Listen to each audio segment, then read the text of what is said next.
Ladies and gentlemen, welcome to the Primetime Rundown, powered by Streamyard. Let's get things started, courtesy of Black Cats NYC and Dirty Little Hipster.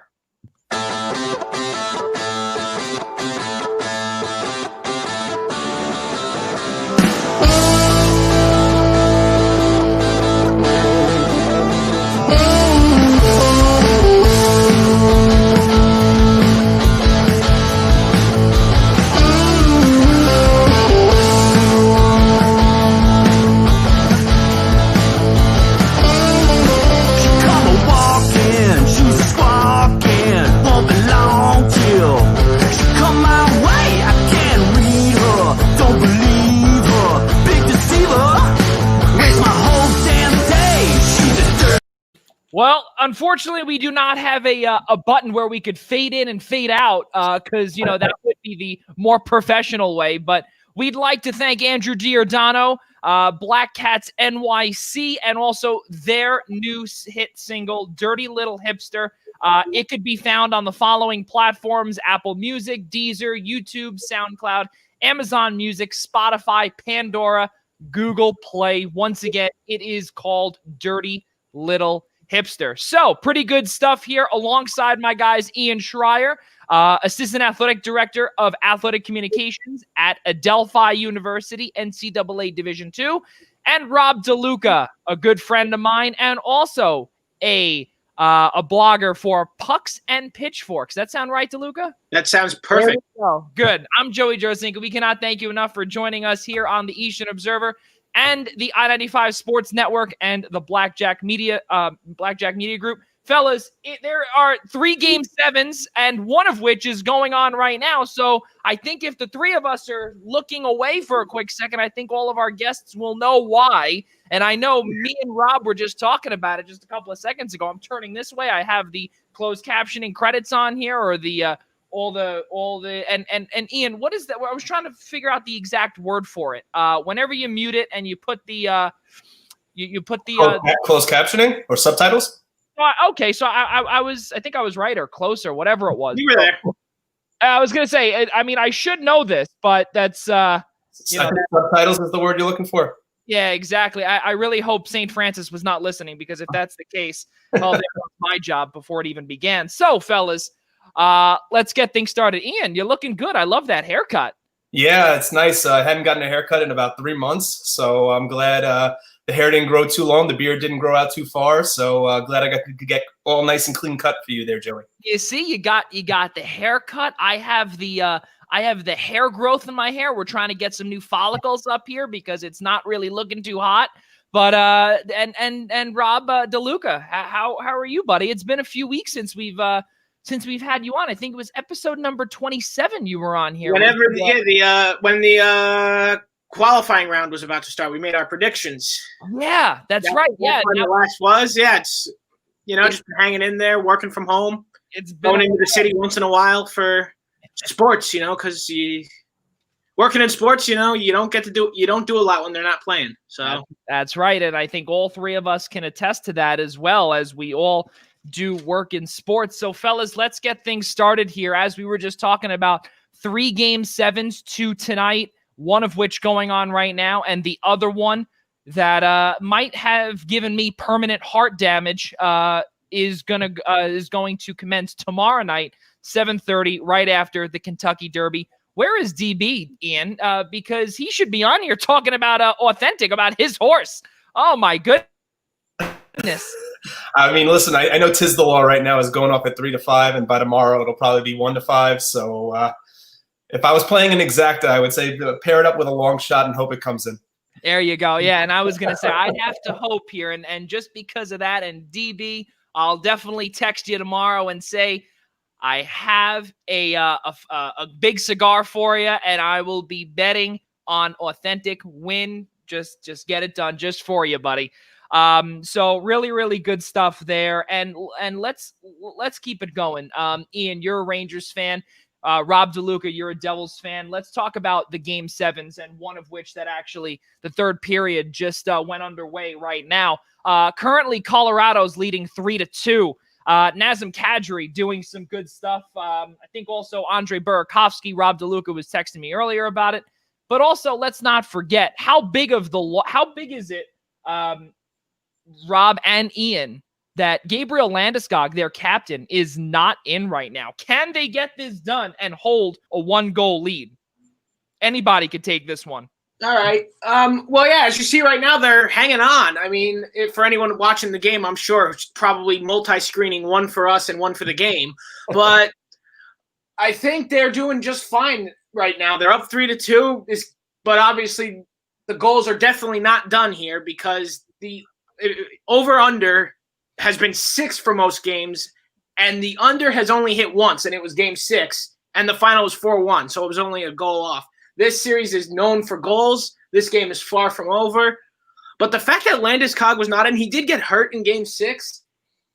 A devastating blow. You really thought it could affect the Avs. The Stars came out early, took advantage to get a 1-0 lead, but the Avs did not quit, and it reflected through the entire game so far. And now here we are, just as the third period starts, and they're hanging on. And you know what's absolutely crazy, Ian? You guys remember, the two of you got to remember this. Michael Hutchinson, when he was with Toronto at one point, he was so bad in Winnipeg trying to back up Connor Hellebuck. He could not get it done. And then in Toronto, he could not get it done either. And then all of a sudden, then Colorado comes knocking. And right now, he is ranked number 3 out of the remainder of the goaltenders that are still playing in the playoffs, and all qualified goaltenders with a 1.86 goals against average.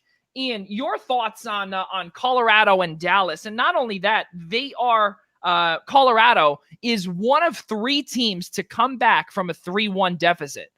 Well, thanks for taking my fact away from you there, Joe. I was actually going to start with that and say that it's the first time in franchise history that Colorado has come back to force a Game 7 after trailing 3-1.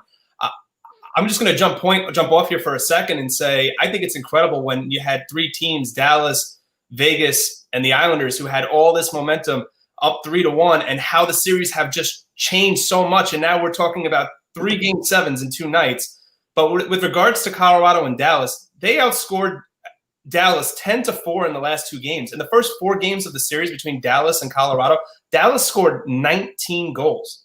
I mean, we knew coming in how impressive of a player Nathan MacKinnon is. He's obviously a finalist for the Hart Trophy. But over the last 2 games, in addition to the goaltending, Joey, I agree to disagree with me here.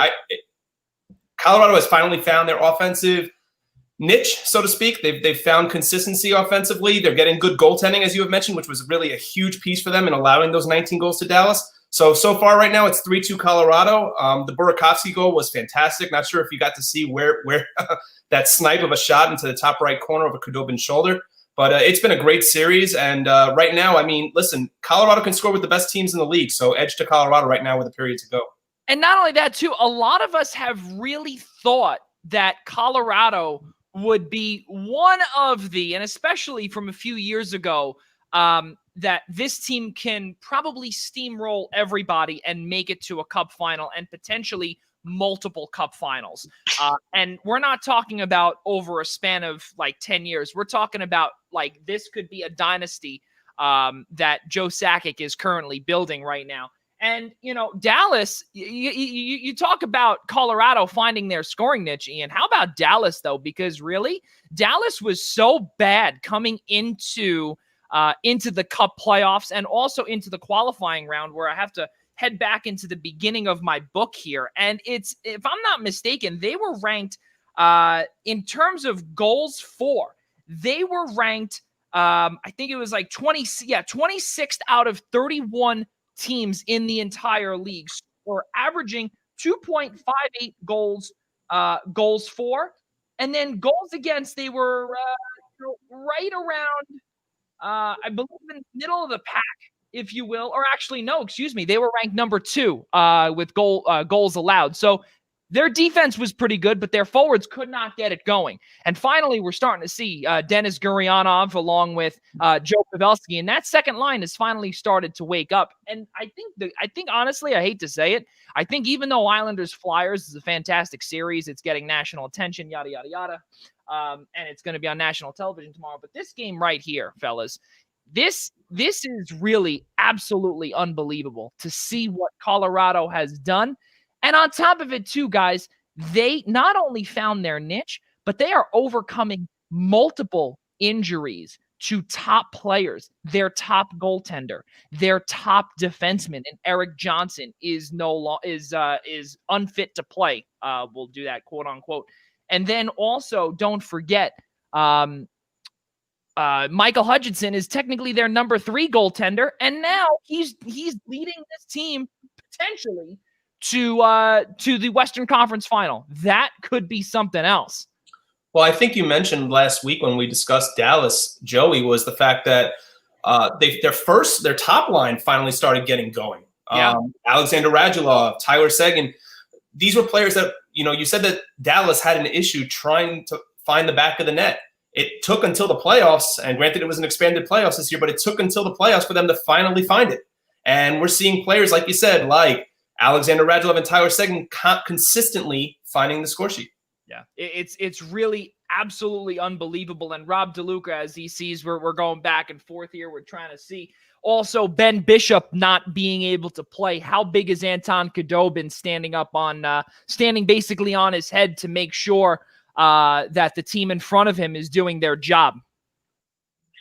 I mean, yeah, Khudobin had himself a fine first 4 games, got the team up there 3-1, but when you're facing an offensive powerhouse like Colorado, it could come back to hurt you, and it shows that there's just never any quit in this team.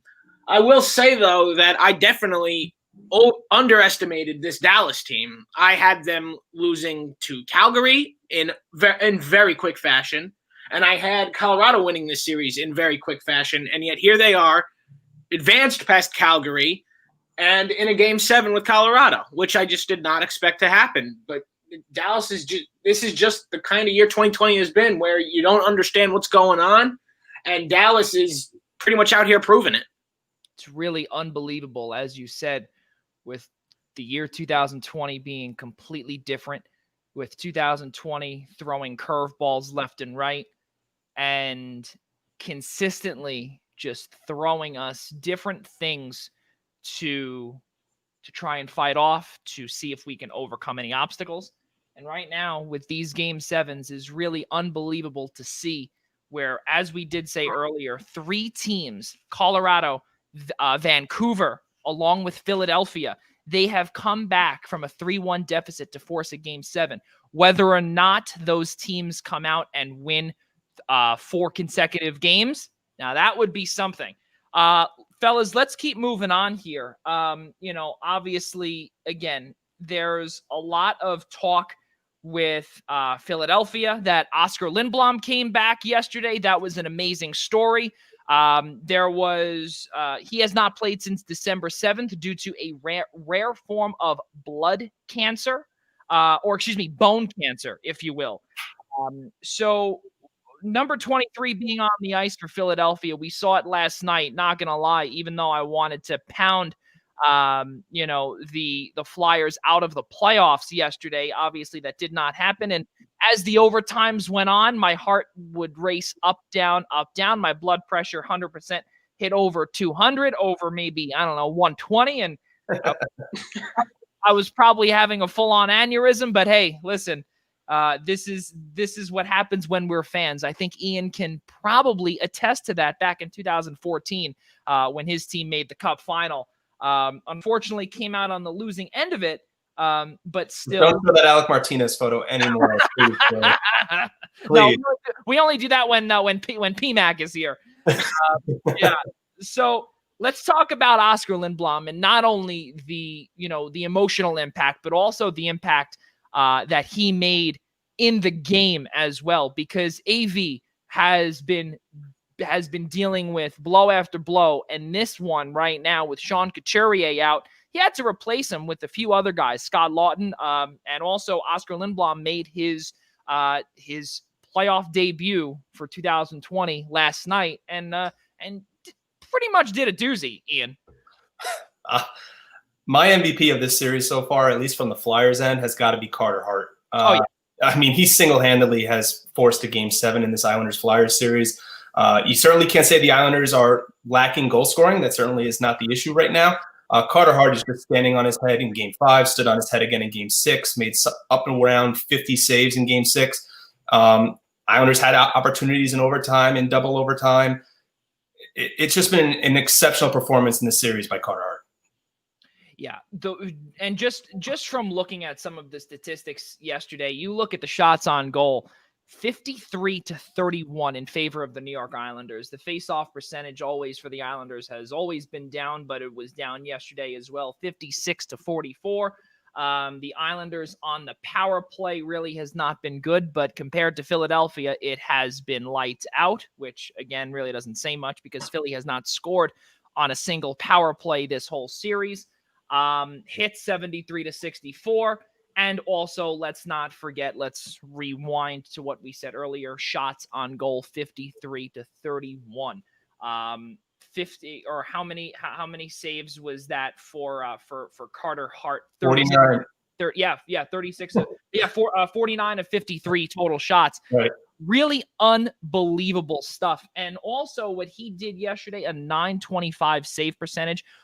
Are there any changes that you would say, okay, well, this is what Barry Trotz has to do. This is what Alain Vigneault has to do.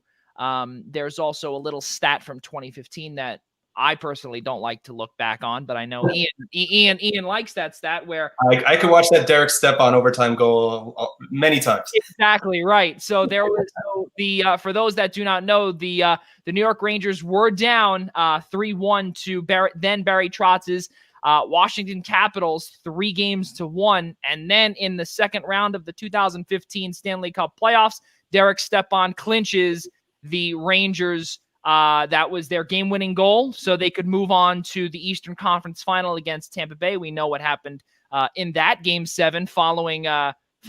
I see Rob DeLuca has a little smirk there as he's a Devils fan. It was a good Game 7. But now, as we said this, now, again, history does lean on the side of Alain Vigneault in terms of those two coaches. But we have two completely different teams, two completely different, I don't want to say different offenses, but different personnel for both squads. Ian and Rob, we'll start off with you, Ian. Your thoughts on this Game 7 tomorrow, and you as a hockey fan and someone that really knows about hockey, what do you expect to see from both teams? The only thing that's really bothering me so far coming into Game 7, I'm expecting another high-scoring game. Both defenses will play well, but I'm still expecting another high-scoring game, especially since for Philly, the Giroux line finally got going. The Giroux-Lawton line, which had been waiting 5 games to get going, finally got going for the Flyers. What's really bothering me, which I was reading on Twitter from last night, was the discussion that the Islander fans are having about whether or not they should start Varlamov or Greiss in Game 7 tomorrow night. And to me, there's no question that Semyon Varlamov should be the starting goaltender for the Islanders tomorrow night. I see Joey's eyebrows raising, but to me, he started in 16 postseason games for you. You're really going off of one and a half games, one game that he actually started. Varlamov is the rock that's gotten you there. I think he's got to be there in Game 7 tomorrow night. Yeah, I heard a lot about this topic, and Rob, I want to hear your thoughts on that because I read all over Twitter that even some reporters have been putting out polls, such as Arthur Staple from The Athletic, formerly Newsday, has put out and saying, all right, fans, let's hear it from you. Let's see what we do, because really this is Game 7, and it's win or go home. That's it for both teams. Who do you start, Rob DeLuca, in this one?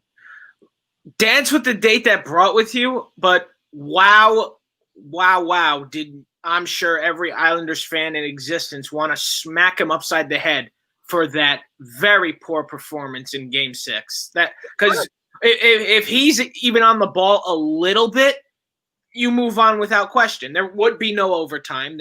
You would already be on a plane to Edmonton by now with Tampa Bay and headed for the bubble there and ready for the Eastern Conference Finals. But instead, here you are, ready in Game 7, not exactly sure what to do.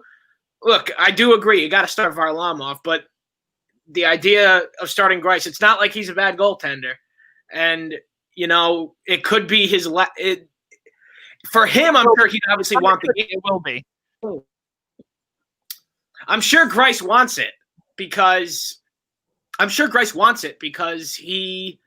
this is his chance to be like, show me. I'm going to show you that I'm worth the money because let's be real. He's probably leaving the New York Islanders because you have Ilya Sorokin coming and Varlamov is likely staying with Sorokin. So Greiss probably wants the opportunity to be like, someone look at me. I'm going to show you I belong here.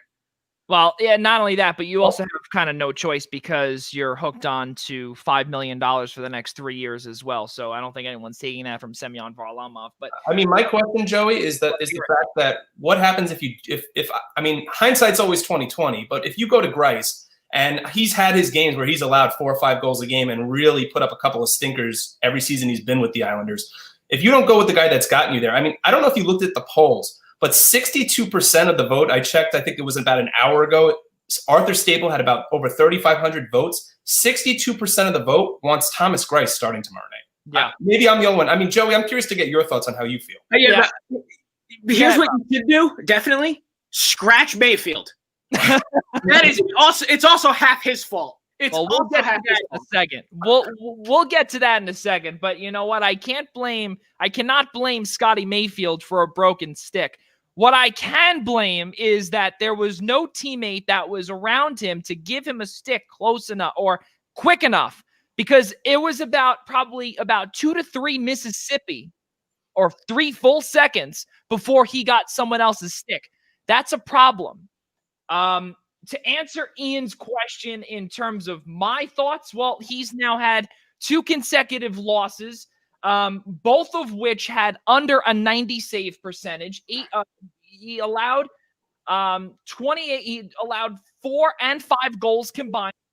Combined 9 goals in the last 2 games, and this was on 63 total shots.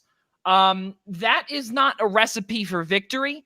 And right now, what I look at, Dallas has just tied this game up as well. We'll come back to that in just a second. But continuing on with Greiss, guys, right now, the way that Thomas Greiss is, this is something that Ian has said before about others, is that he's playing with house money. He has nothing to prove. He has nothing to lose. He has nothing because the only thing that he does have to lose, would be, a big contract. He's not getting a big contract anywhere he goes.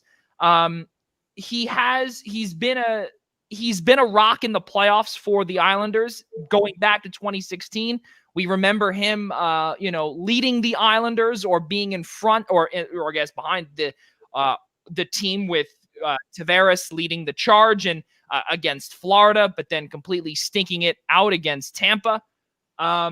But then I look back to Robin Lehner last year, guys, and Robin Lehner last year, if he would have, let's say, a down performance, you can go back to him or you could potentially go to Greiss. But if you ever did go back to Lehner in a back-to-back situation or 2 consecutive losses and then a third, you'd say, all right, third time's a charm. But Robin Lehner would eventually get back to it, and it would not allow him to become Swiss cheese. Here right now, the way it looks, I don't know Varlamov's how his mental state is. And I don't know if 2 days is going to be enough for this. I personally believe that there were a few goals, not all of them, because you cannot blame all 9 goals on Varlamov. You can't do it. I would say, though, probably about half, if not a little bit more than half, are his fault. But you also have to blame the defense as well. That's also in front of him, too. And that's where Rob DeLuca comes in and says, okay, well, we got to bench Scotty Mayfield. Yeah, because it's not just the broken stick. No. I could count consecutive plays where it's his fault. Right. It's not only the broken stick, but see, this is the part where the Islanders are in a very good position with defensive depth, because now you can potentially take a couple of guys out. But again, this is a game 7. You don't want to get too crafty. You don't want to get too, you don't want to think too much into it or too creative or anything along those lines. Do I think Johnny Boychuk should go in? I don't know. I don't know what I wouldn't. That's the thing. Because see that's the problem, Rob, is that where you said possibly take out Scott Mayfield, you kind of have no choice but to go in with the same 6 because Johnny Boychuk has not seen the ice since game number 1 against Florida nearly a month or almost 5 weeks ago. So now for him to come back in on a game 7 against Philadelphia, you can't do that, and now you're stuck. And the only thing that I can see would be a change up front, and even then, I don't see it. The only change that I could see would be Thomas Greiss for Varlamov, and to answer Ian's question, I don't see it happening. I see a complete same lineup as what we've seen, and you know what? This is it. There's no coming back from it, and I think that you can't put Ross Johnston in, especially for Derek Brassard, who has lived up to his nickname, Big Name Brass. Big Brassard's on a roll. You can't bench him now. Right. That's it. And to me, it's not like the Islanders are getting blown out of every game that they're playing in. It's not like they're losing games 3-4-0, and Varlamov is giving up bad goal upon bad goal. They were up 3-1 for a reason. A big part of why the Flyers have tied the series is also because of Carter Hart, but also because their top line has finally gotten going. Yeah. Without Sean Couturier on the ice. So to me, if I'm Barry Trotz, I'm keeping everything as it's been. It's worked so far. There's no reason why it wouldn't work in Game 7. Yep. And the big thing to do, contain Kevin Hayes. This is a guy who had just came into this series and decided, you know what? We may be down 3-1, but I'm not letting us go home. And he's been a absolute difference maker out there. He's scored in quite a few games of this series.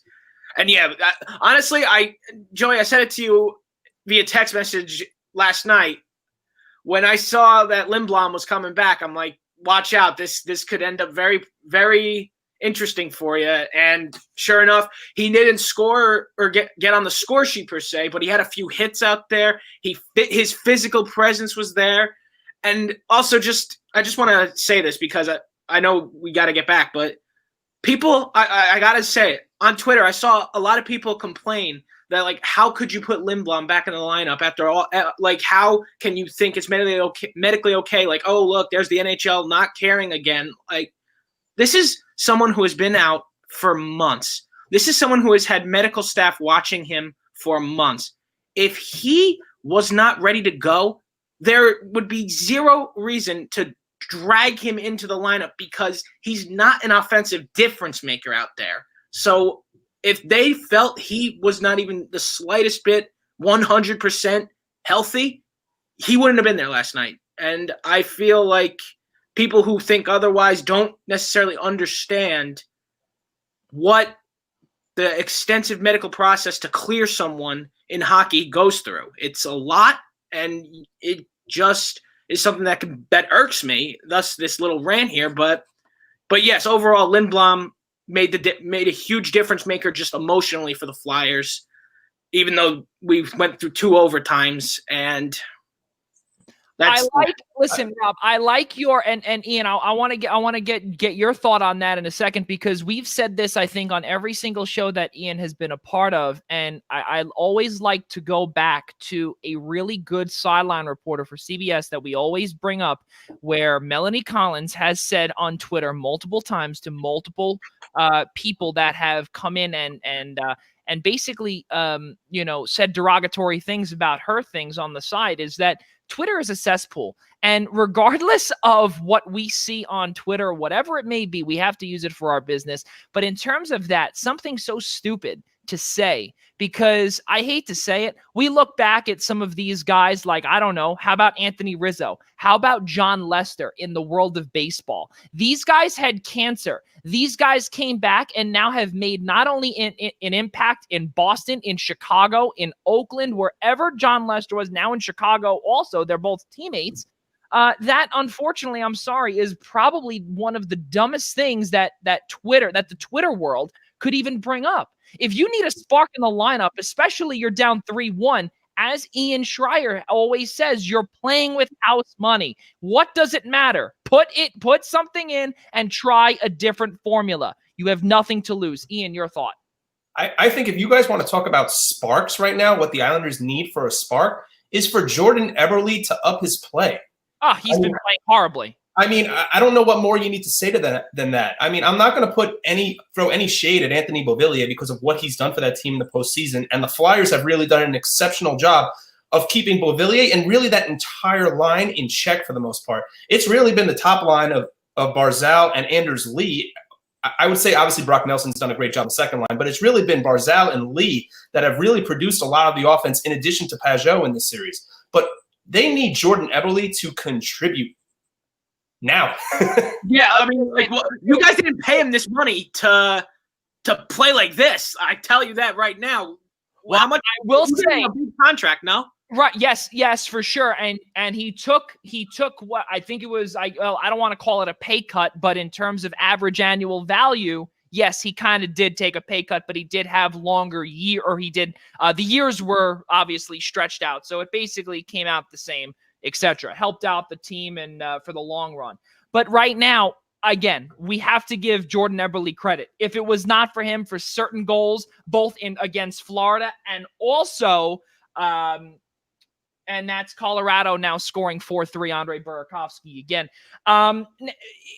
If it wasn't for Jordan Eberle, guys, we would not be where we are. But right now, this is the worst time to go through a slump. Literally the worst time, especially when you're on the Actually, it was Ian Schreier's favorite New York Ranger of all time, Vladimir Mesnikov, getting the goal here with 3:40 to go. But it's not like Eberle is playing on like the third line, the Pajot or something like that, and maybe expect a little contribution. He's playing on their number one line. And like you said, Joey, this is the worst to go through a slump. The worst. And you know who actually has come out of a complete slump? And me and Rob DeLuca, we were actually talking about it a little bit last night, is Matt Martin on the fourth line. We're starting to see him score some goals here. So, and just like that was a tie game. It's the other way around now, where Dallas has now just scored. Now it's 4-4. So as we keep moving on with this, so Ian, your final thought on the Islanders and the Flyers. Who do you think comes out on top? Not who do you want. Who do you think comes out? Hey, listen, last time you asked me that question, I think it was one of the games in the Capitals series, and I took the Islanders. But right now, I think all the momentum right now is on the Flyers side. I would really hate to go against the Islanders here, even saying it as a Ranger fan. And I know my father-in-law is sitting on the couch near me, really giving me an evil look for saying that. But I'm going to take Philadelphia right now. They're playing real well. Carter Hart is right now is stealing this series, and I think it kind of carries over into Game 7. Yeah, there's no doubt about it. I have to agree with you there. And me as an Islanders fan and Rob DeLuca, listen, you are the king of jinx. Well, every time. Listen, here's a story. You want to tell it? I think. Hold on. I'll give a little preview here, or prerequisite, if you will, and then Rob can finish that. So there are times, Ian, and to all of our guests out there, when Rob would text me and say, "Oh, score! It's over," when it's only 1-0 and it's 17 minutes to go in the first period. So whatever the case is, however you may take it, or anyone may take it out there, no, it's never over until, as they say, the fat lady sings, and she has not sung yet. No, not even close. But here's how that started, because there were Columbus. It was Columbus-Toronto actually. Yeah. In Game 6, or no, not Game 6. Sorry, Game 4 of the best of 5. Columbus scores to make it 3-0. There's like 7 minutes left in the game. So I'm texting Joey. I'm like, oh, it's over. Columbus 3-0 lead. We're moving on here, folks. And then, of course, 4 minutes are left in the game, and it starts. Toronto gets a goal. And Joey's like, oh, it's not over yet. I'm like, dude, believe me, they ran out of time. 30 seconds go by. They score again. Yeah. 30 seconds left. The game is tied. Toronto wins in overtime. He is forever. I thought I broke the city of Columbus that night. I thought I might have broken them. Yeah. But they ended up winning Game 5 with these. But yeah, it's happened more than once, because when did I do it? Oh yeah, when even though the Flyers ended up winning Game 5, the Islanders are down like 3-1 late. Yeah. Yeah, you have a Rob. You have a little knack for the potential jinx. No, yeah, but let's. I've worked on that since because I've learned my lesson enough times at this point. That is, I do believe, but it happened. But listen though, it happened only about 6 hours ago, or no, I'm sorry. When did this game start? 2 hours ago. So I believe you said Andre Burakovsky. It's over. Let's continue moving on, fellas. No, I never said it's over. I have yet to say it's over today. I have yet to say it's over. I have not yet said it's over because I knew it wouldn't be because I should have bet the over. I didn't. I have the Avs on the money line, so this is giving me a lot of problems now. Let me tell all of our guests this, and also Ian Schraier too. We're both New York residents. Rob DeLuca lives in New Jersey, so he's a little bit of a with sports gambling. I'm Italian. Polo on one side and maybe something else. I've got the Italian in me too, but I'm taking the Islanders tomorrow night. I think when it comes down to it, this game, these are two very talented teams. This Game 7, as most Game 7s do, is going to come down to how the game is coached. And we know for a fact the New York Islanders have the better coach in this matchup here. It's not even close. And you think Barry Trotz is going to allow 3 consecutive losses here? You think he's going to let that happen again after it happened to him with Washington? No. Barry Trotz is going to bounce this team back, whip them into shape, and you're going to see the Islanders sneak by. Listen, Ian. Rob could channel his inner Herb Brooks from Miracle right there. That was actually pretty good. Not only that, I was going to say, Ian can probably attest to this as well, but you'd figure also third time is a charm in terms of AV because, listen, he made it to the Cup final twice, and you figure third time is a charm for him to win it. And right now, Rob, I have to disagree with you right now. The way it looks right now, AV right now could potentially be the better coach. I mean, don't get me wrong.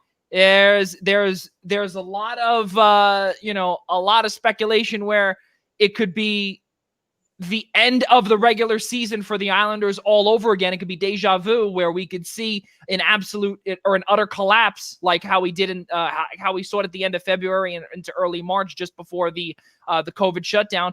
We have no idea. But I want to keep moving forward, and we'll get back to Dallas and Colorado a little bit later. Ian, I want to hear your thoughts about Thatcher Demko for Vancouver because, listen, you're all over the goalie train right now, but this goaltender, listen, the last 2 games in 0.47 goals against average, and he ranks number 1 in terms of all goalies that are still playing right now, which, again, is only 8 goaltenders, but he's right now on the Mount Rushmore for Vancouver. And on top of it, he is a part of Games 5 and Game 6 winning. Let's hear it. Do the Canucks need Jacob Markstrom anymore? I mean, no. I mean, all he did was make a spot start and results in what he's allowed 1 goal in 2 games and a combined 90 saves in 2 games against Vegas, no less. Again, right. Yeah.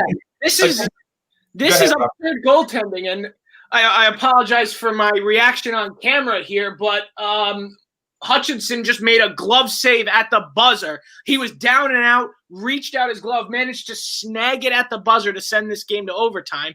And Joey, we can have a little fun here, a little Eastern Observer overtime challenge. We can for sure, but let Ian finish this in terms of Thatcher Demko, and then we'll have to get back to that. Ian, any your thoughts on I said, it's 90 saves in 2 games. I wouldn't even say that he's brought the Canucks back from oblivion. I think Vancouver's had a really nice series. The problem is just Vegas has just been by far the better team through the first 4 games. But Demko on his own, in similar way to Carter Hart, except the fact is Demko is not even allowing Vegas to get on the scoreboard right now. And I'm not even. I slightly disagree only with the fact that Vegas has been the better team all 6 games. It hasn't even been close. Vegas has outplayed them every single night.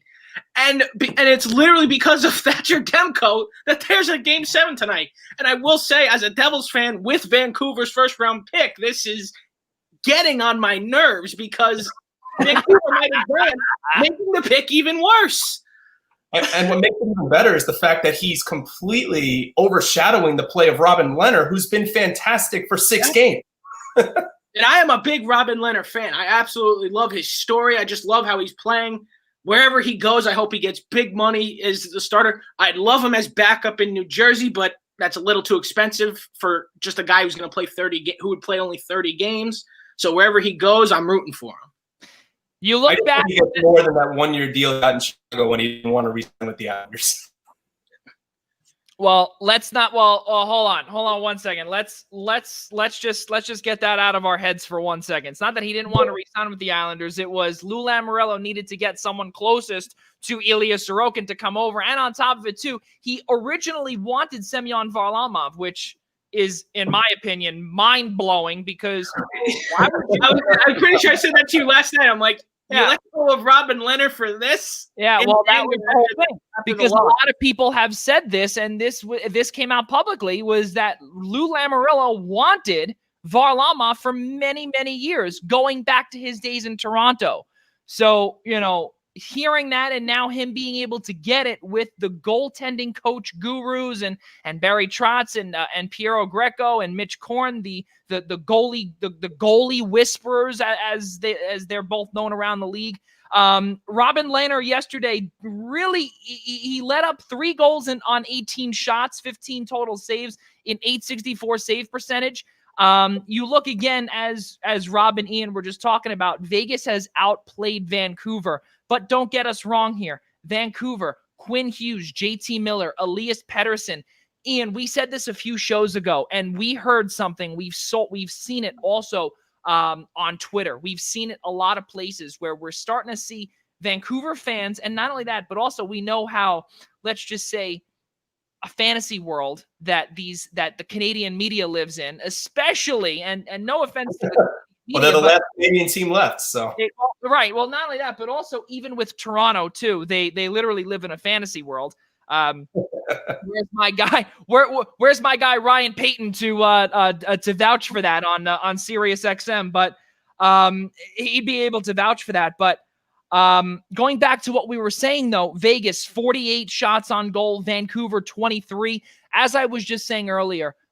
Again, Elias Pettersson, Quinn Hughes. Now we can't even say Jacob Markstrom anymore. But at one point, we heard that this could be another 2008 Stanley Cup run, similar to the Pittsburgh Penguins, where we could see, Elias Pettersson leading the way, Quinn Hughes on the back end, similar looking like to his counterpart of Chris Letang, and then potentially Jacob Markstrom looking like Marc-Andre Fleury.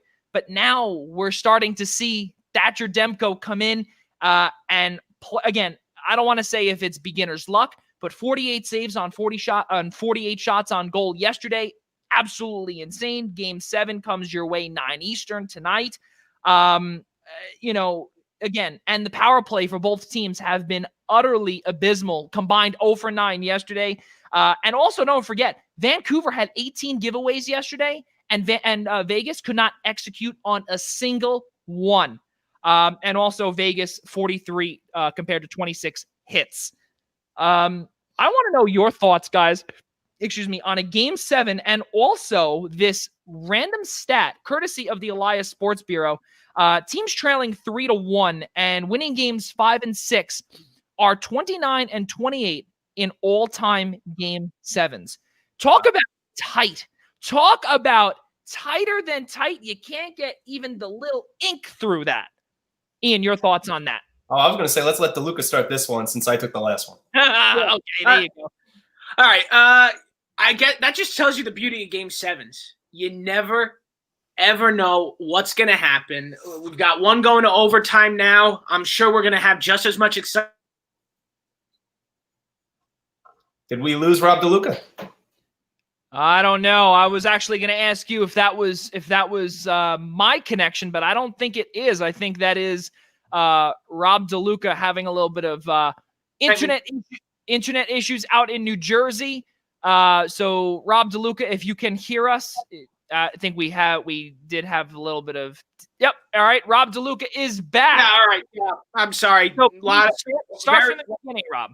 Yeah. Very weak Wi-Fi. I apologize. But yeah, that's the beauty of Game 7s is just that you really never know. And we've got one in overtime now. We're probably going to have just as much excitement tonight at 9 o'clock, tomorrow night, 7:30. The beauty of Game 7 is you just never know which way it's going to go. For tonight, you obviously know you got Thatcher Demko.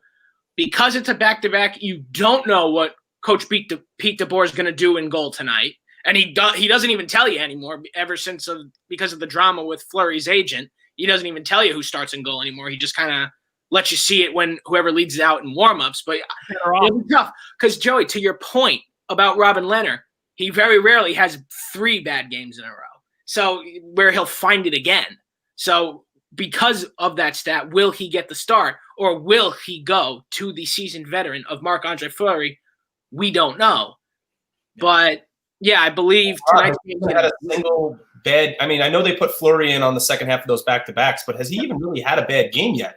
And that's why, to me, in Game 7, I really got to take Vegas here. I mean, I know Demko's a great story, nice little Boston College product. You know, there's nothing I love Vancouver's story. But right now, I got to stick with the hot team here in terms of the team that most people have going to the Stanley Cup final right now, and that's Vegas. I mean, Leonard's been great in goal. He's only allowing 1 or 2 goals a game.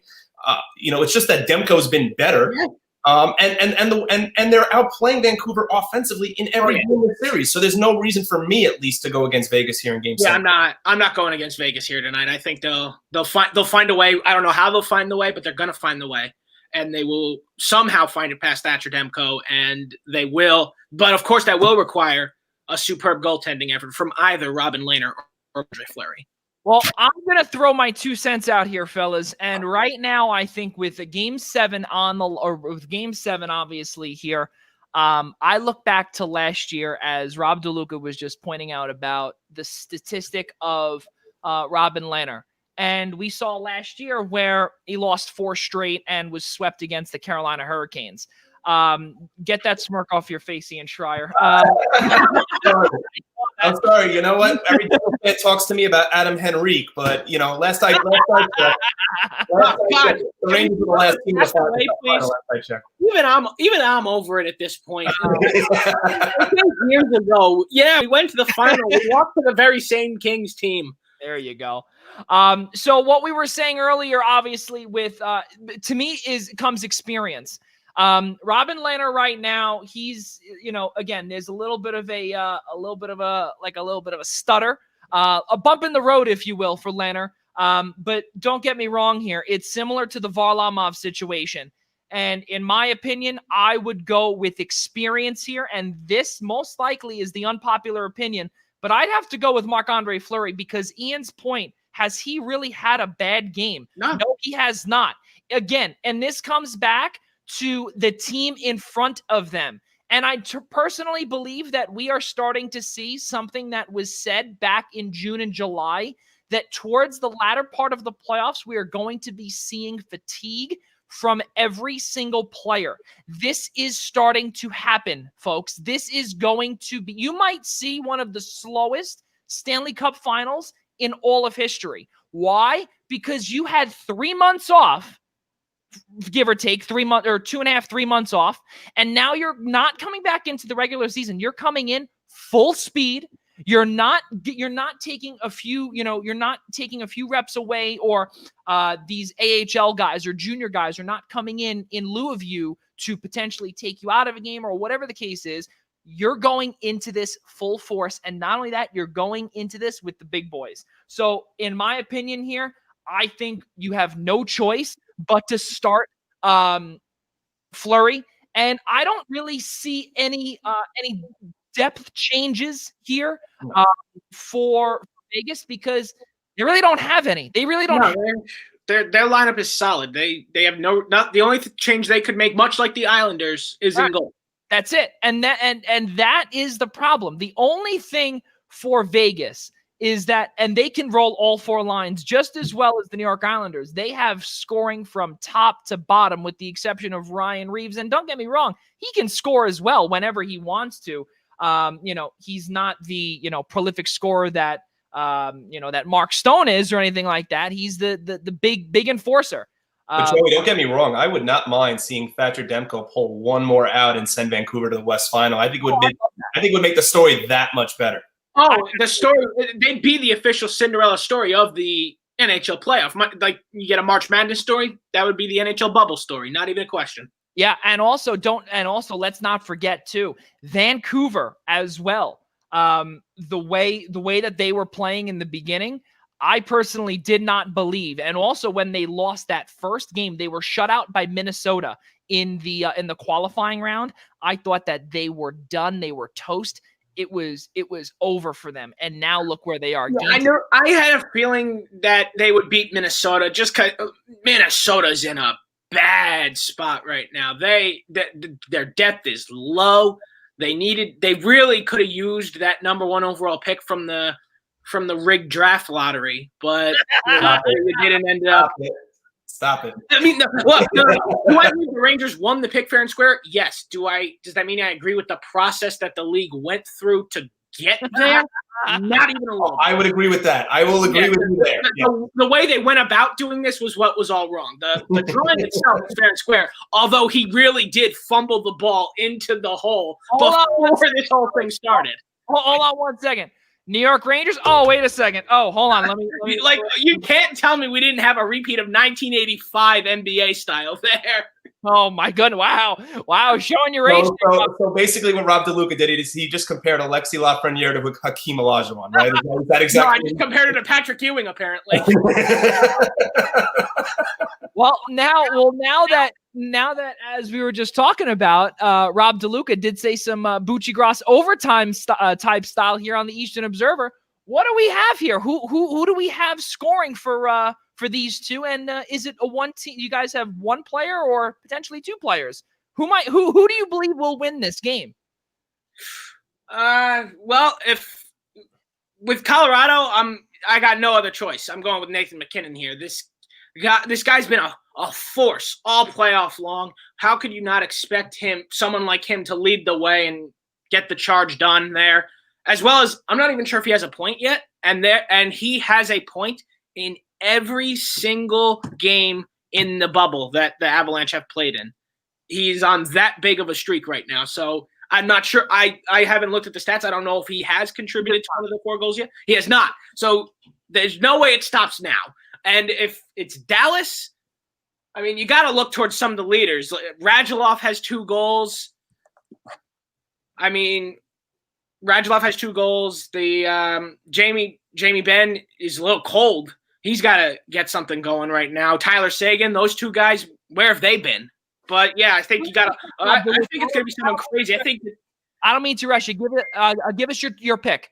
John Klingberg, going to go crazy here. And for Colorado, just to confirm, is Nathan MacKinnon. John Klingberg and Nathan MacKinnon. Ian Schraier, for you. He took my Colorado pick, but I think that would have been all of our Colorado picks. So I'm going to go with the second leading goal scorer on the team right now. I'm going to go with Nazem Kadri there for Colorado. It seems like if it hasn't been MacKinnon, it's been Kadri. And on the Dallas side, I'm actually going to go defense too here. I'm actually going to go with Miro Heiskanen. Okay. It seems like Heiskanen is coming up with a big goal in every game. So why not stop myself now? Well, I got to tell you, fellas, Joe Pavelski, when he was on the San Jose Sharks, he got a little piece of my heart. So he still got it here. And Captain America 2.0, I believe, will send Dallas into the Western Conference Final. And then if Colorado is to do it, I am going to go with a long shot here, and it's going to be Andrei Burakovsky is going to do that. So I have Joe Pavelski and Andrei Burakovsky. And Nathan MacKinnon's streak of a point in every single game in the bubble will come to a close this afternoon or evening, if you will. That would be a hat trick for Burakovsky as well, right? It would. So, yeah, that'd be some way to clinch it. That would be pretty good stuff. No, Nemesnikov had the other goal, right? Yeah, no, he did. Yeah. Okay. Yeah. Nemesnikov's on hat trick watch, actually. Here we go. Yeah. So. Let's keep moving forward, though, fellas. So, this was, Rob DeLuca can be our guy to cheer for us here. But a lot has gone on this week in the world of sports, fellas. We have to wish the entire family of the New York Mets and also the family of Tom Seaver our condolences from the Eastern Observer, from everyone here, and also with Ian Schraier being a lifelong New York Mets fan, this obviously has to hit home. for every Mets fan. I wish I got to see him pitch. I wasn't born till '84, so it was a long way off. Yeah, well, regardless, though, is that I'm sure not only you as a sports fan, you've also seen video. You've seen, and not only that, there's something called YouTube as well, where we could just go on there and type in Tom Terrific, Tom Seaver, whatever the case may be, and you could see him be one of the greatest pitchers of all time. And not only that, but also the greatest pitcher to ever don the orange and white. Ian, your thoughts as a New York Mets fan on the passing of Tom Terrific? Yeah, I mean, it was gut-wrenching even a couple of months ago when they had announced that at 75 years old that he was dealing with really a horrible case of dementia. And then on top of that, to add insult to injury, he was also dealing with COVID-19 at the time of his death. So, I mean, obviously, he's a legend in Mets lore. He's arguably the greatest pitcher of all time of the franchise. He's the franchise for a reason. He's been nicknamed that way. 69 world champ, 3-time Cy Young winner, 1967 NL Rookie of the Year. I mean, he and Christy Mathewson, and Christy Mathewson was, I believe, if you've been to Cooperstown, is part of the first induction class of the Professional Baseball Hall of Fame, are the only pitchers ever with 300 plus wins, 300 plus strikeouts in their career, and a sub-3 ERA. And with the way pitching is today, and with the way baseball is today, we will never see anything like it ever again. So it's like I said, it was gut-wrenching news to hear it. I mean, we all knew he was sick. But my heart goes out to the Seaver family. My heart goes out to the Mets. And it was great to see Alonso with the 2-run walk-off hit in honor of a 2-run homer off the Yankees last night as they were celebrating the life of Tom Seaver. Yeah, it's really, and I got to tell you, as a Yankees fan and just being from New York, we all know about Tom Seaver. And regardless of, obviously the differential in terms of stars with the Yankees and the Mets, you can't take away the fact that Tom Seaver ranks as one of New York's best athletes, period. He's up there, in my opinion, as not only one of the top pitchers in all of baseball, but he is on the Mount Rushmore of New York sports. And I don't like to say that lightly because, New York sports has a ton of great history between all four major sports.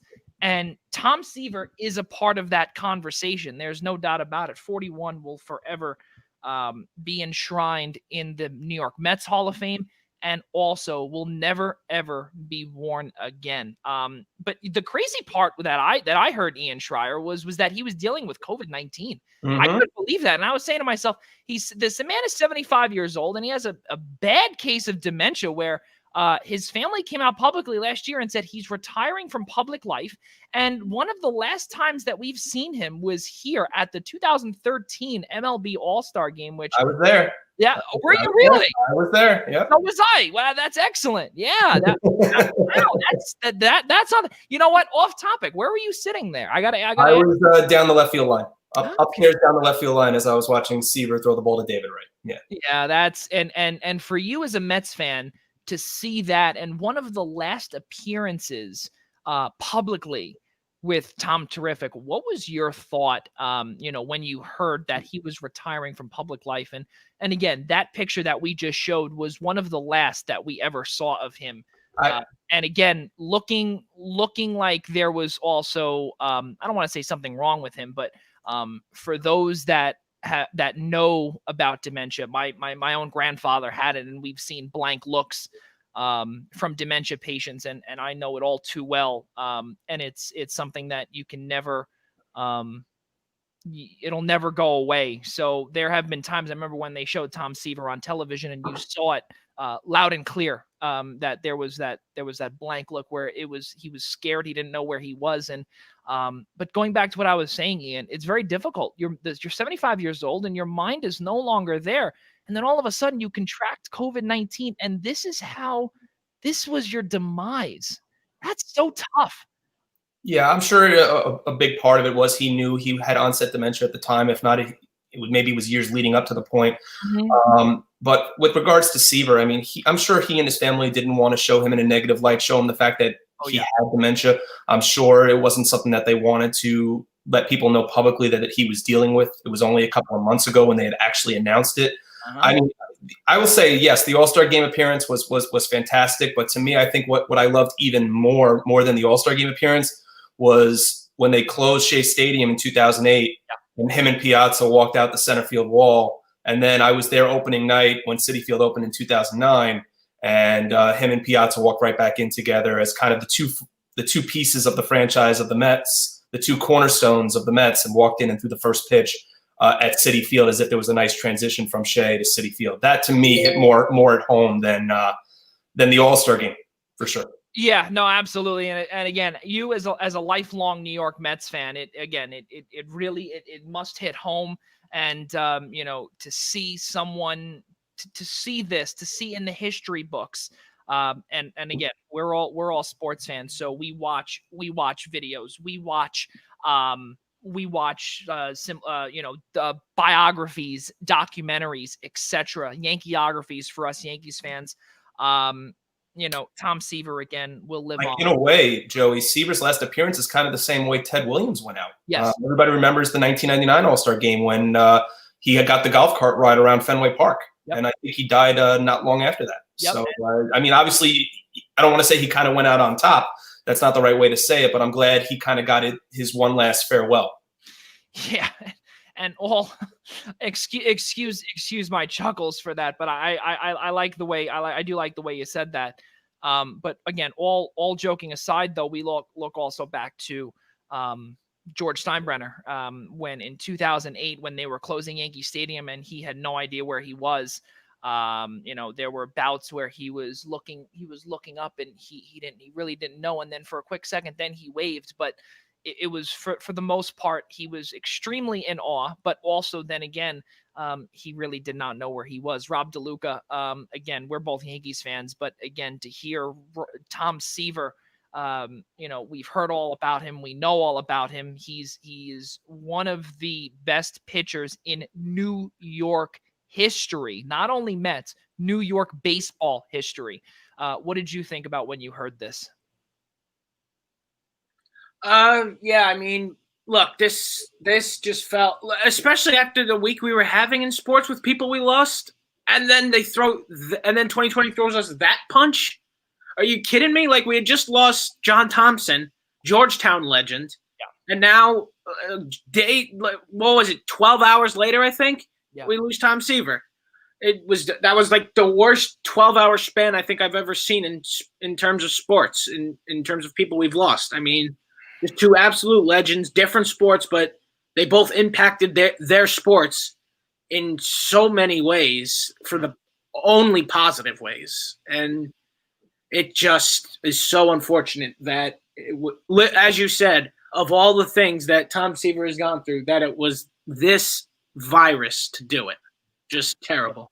Yeah, it really is a shame, and really 2020, please speed up and get the hell out of here for sure, because again, we haven't gotten to John Thompson yet to speak about him, but we'll get to that a little bit later. I know that was not really on our prompt or something that we didn't even speak about, which honestly I apologize for that, because John Thompson he's another legend in the world of college sports, but also in the world of sports period. What he's made, what he's done for the world period, and then also the world of basketball as well. So concluding with Tom Seaver, 311 wins, 205 losses, a career 2.86 earned run average in 4,783 innings pitched, 3,640 career strikeouts.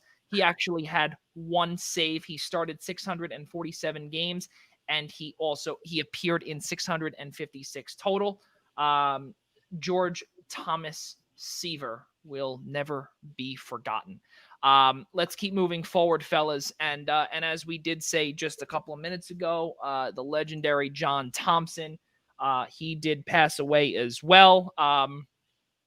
He was not a well man towards the latter part of his life.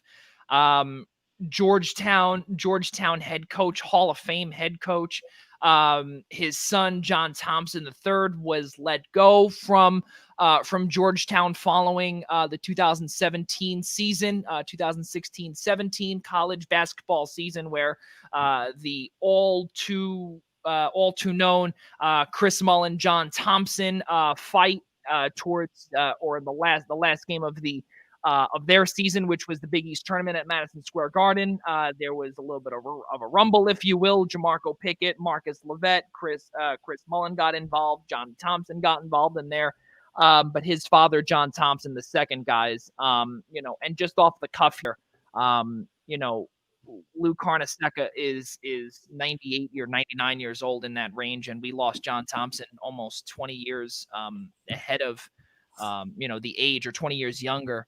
And he was also, I believe, if I'm not mistaken, in a wheelchair towards the latter part of his life. So just a little quick thought on John Thompson from, just from what we know in our heads, guys. Ian, I want to start with you first. Yeah, I mean, before the Seaver news, I saw the news about John Thompson when that broke, and my heart sunk for a man that is a legend, I should say, in college basketball and Georgetown lore. Had the opportunity to win national championships, had the opportunity to coach transcendent basketball players that came to the NBA, like Patrick Ewing, like Allen Iverson. It's a horrible loss. I mean, what I loved so much about John Thompson was how he was off the court. I mean, obviously everybody remembers the great sweater game with Lou Carnesecca, and Louis always wore the sweater, and he opened up his suit jacket and was wearing a shirt that had the sweater that had the same design. But for me, for someone that works in college athletics and understands the life of a student athlete, was, to me, what was most important to John Thompson was watching his student athletes graduate. He is one of the advocates, and I'm the same way, of non-pay for play. He believes that you get a free college education, you are getting paid. And it's just a shame to lose a man that was such a legend, and he'll be sorely missed, especially around college basketball, around the game as a whole. Yeah, around the game as a whole is really the biggest thing, and especially from a Big East alum to learn about John Thompson when you don't really know much about him, and then you hear about it, and then when you go to St. John's and the history between St. John's and Georgetown, where it was at one point almost like Yankees and Red Sox almost in the world of college basketball in the old Big East, and Lou Carnesecca, John Thompson, we really lost a legend here, and this one, he'll never be forgotten. But exactly what Ian said, though, was that where we are today with college basketball and college sports in general, John Thompson has his fingerprints all over it, and he will again be dearly missed. Rob DeLuca, your thoughts on John Thompson, especially because you are a diehard St. John's fan, and you also know about the battles between, we remember, Patrick Ewing, Chris Mullen, John the second, and also Lou Carnesecca. Yeah, look, this can be considered like a core four, if you will. It's very true. I mean, you got Louis Carnesecca, 95 years old now, and you go back all those years, and you just remember. I mean, obviously, we weren't there for him, not being born yet, but. Look, yeah, I wasn't a fan of him because he coached Georgetown, but you still, the word respect comes into play here, and you have the utmost respect for a man like this. Just a guy who took so many college players and just groomed them into NBA superstars, pretty much. He gets so much credit for the legacies that Patrick Ewing, Allen Iverson, and more have, and it is in large part to someone like John Thompson. Yeah. I mean, if you want a good 2-hour watch, and I'm sure both of you gentlemen have seen it. I mean, the 30 for 30 Requiem for the Big East is a tremendous 30 for 30 produced by ESPN. I would say for the better part of an hour and a half of it, it focuses mainly on basketball before they talk about the football side and how the Big East came to be, and discussing the role models that we've lived by with the sport of college basketball, with people like Lou Carnesecca, John Thompson, Jim Boeheim, Rolly Massimino, guys like that have really made the sport of college basketball the way it is today. So if you really want a little more information about the kind of guy John Thompson was, that's a great watch. Yeah, absolutely. And I can attest to that, because I remember watching that right when it first came out. And it's, obviously with the Big East, you think of basketball right away. And, football obviously is, the number one moneymaker in college sports today. But also we look back and, again, the new Big East is all basketball. Then it eventually, the old Big East, eventually UConn football, Rutgers football, but nothing is ever good in the Big East as Big East basketball. That it just is. And again, from one that got to witness it, one that got to work in it, it's really an amazing sight. And again, just to wrap it all up, John Thompson, he's going to be missed. The battles today, there's always a conversation about John Thompson in there wherever, and his name always does pop up in a Georgetown sentence. And I'm sure it's also nice to say the fact that with John Thompson gone, that the person that's sitting in his chair now is a guy he coached in Patrick Ewing. So, exactly. Yeah. So that's for sure. And we're going to see a lot of might see some good spirits from Johnny if there is college basketball this year. Let's move to something positive. Dallas, we were talking, just clinched the series 4-3. It's it, Dallas. But you know what? Hey, listen, guys. Ian did say that Philadelphia has that momentum, but hey, listen, Dallas just proved it. You can check your prediction of Philadelphia there, Joey. And it was true. None of us won because it was Kiravanta completing his hat trick to send Dallas to the next round. And let's not forget, fellas, too. You could blow a 3-1 lead and you could still win the series. So that's right. So Vegas and Islanders, be on the lookout here. Let's get into actually, let's go baseball. Let's shuffle the dice here a little bit. And the MLB trade deadline was last Monday. And and when I say last Monday, I mean just like 4 days ago. And it seems like it was like 10 weeks ago, but my days are all messed up. As we've said to Ian Schraier almost every week, I thought Ian's been on for all 35 episodes, but hey, listen, what do I know? I think it's only been 4, Joey. I think it's only been 4. I think it's only been 4. Yeah. Exactly. And for every single time, we really appreciate you being here continuously as well. Again, for those that are just tuning in, 11 minutes past the top of the hour, Pucks and Pitchforks blogger Rob DeLuca and Assistant Athletic Director of Athletic Communications for Adelphi University, Ian Schraier. We cannot thank the two of you enough, as this is a new day on the Eastern Observer and also on the Blackjack Media Group.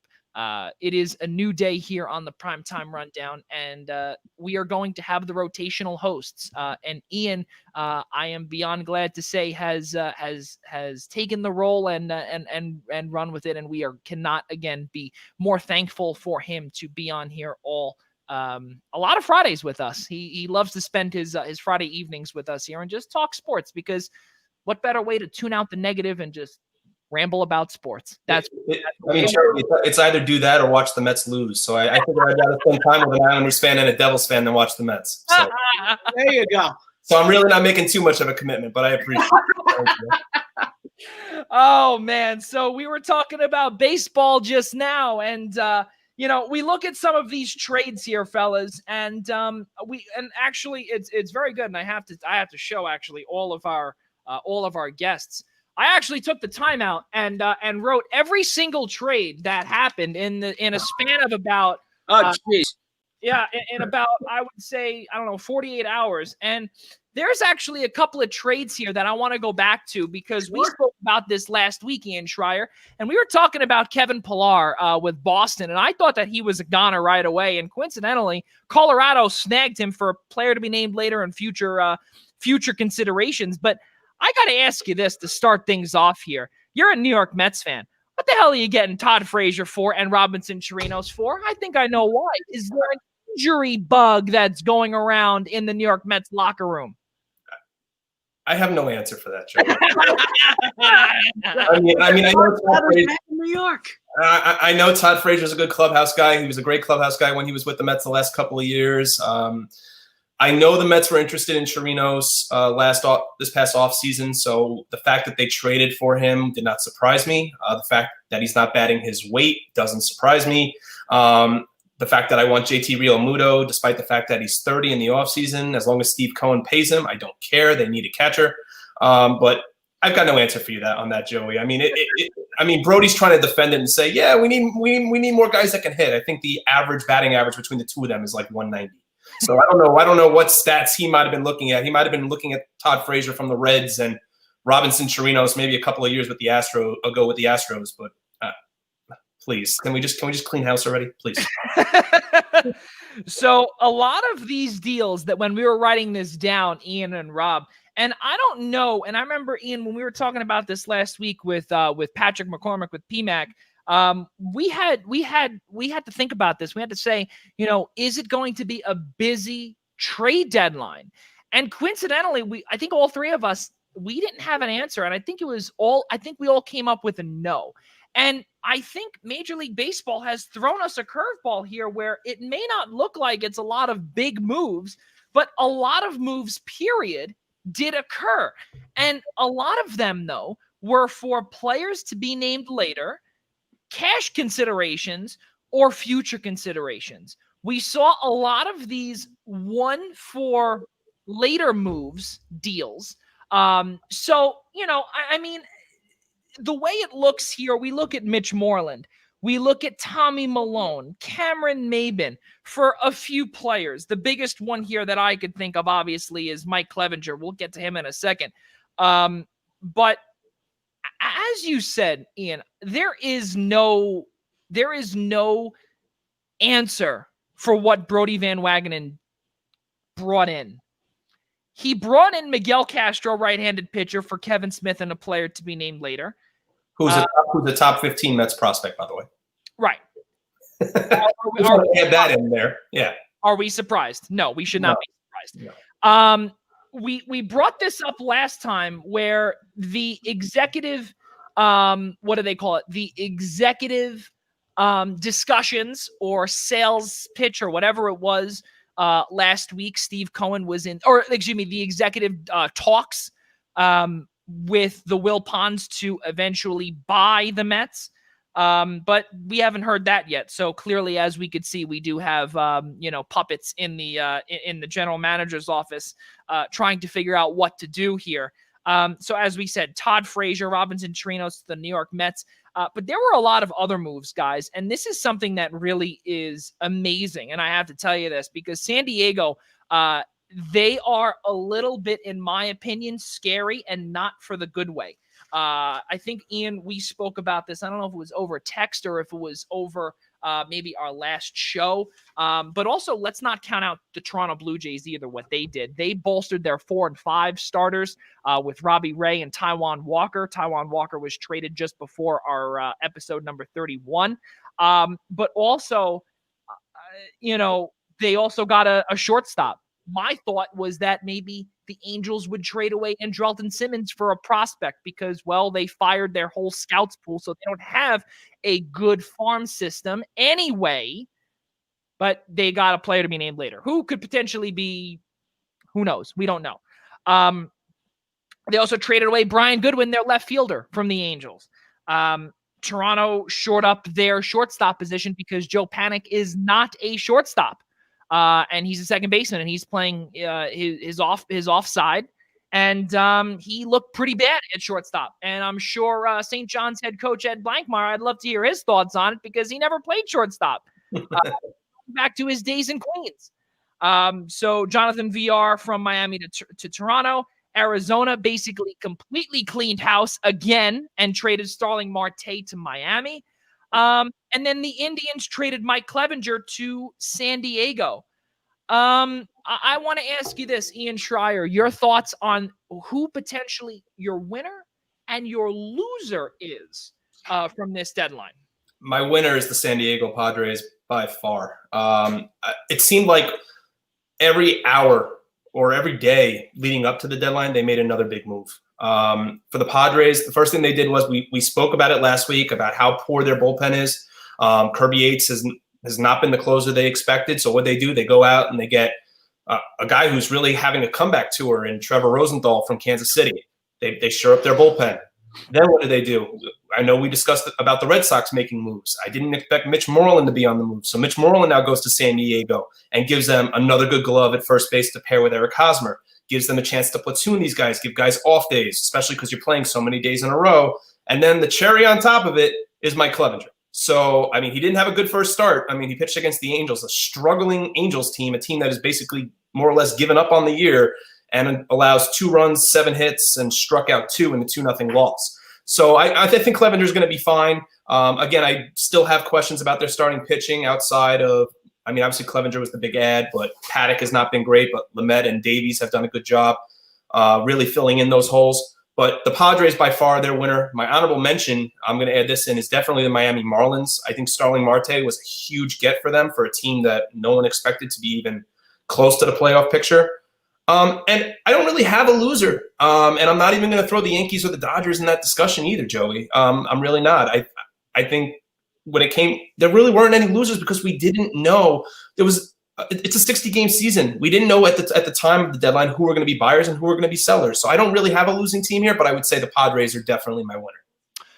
So Rob DeLuca, actually, you know what? No, I want to hear your thoughts, Rob DeLuca, on a winner and a loser from the deadline because I want to debate that with Ian Schraier for a second. But Rob, I want to hear your thoughts. The Padres are definite winners here. Like, look, do I think they're a little off their rocker for going on a small winning streak and then pretty much buying up the entire house? Sure, but that doesn't mean they weren't effective moves, which they were.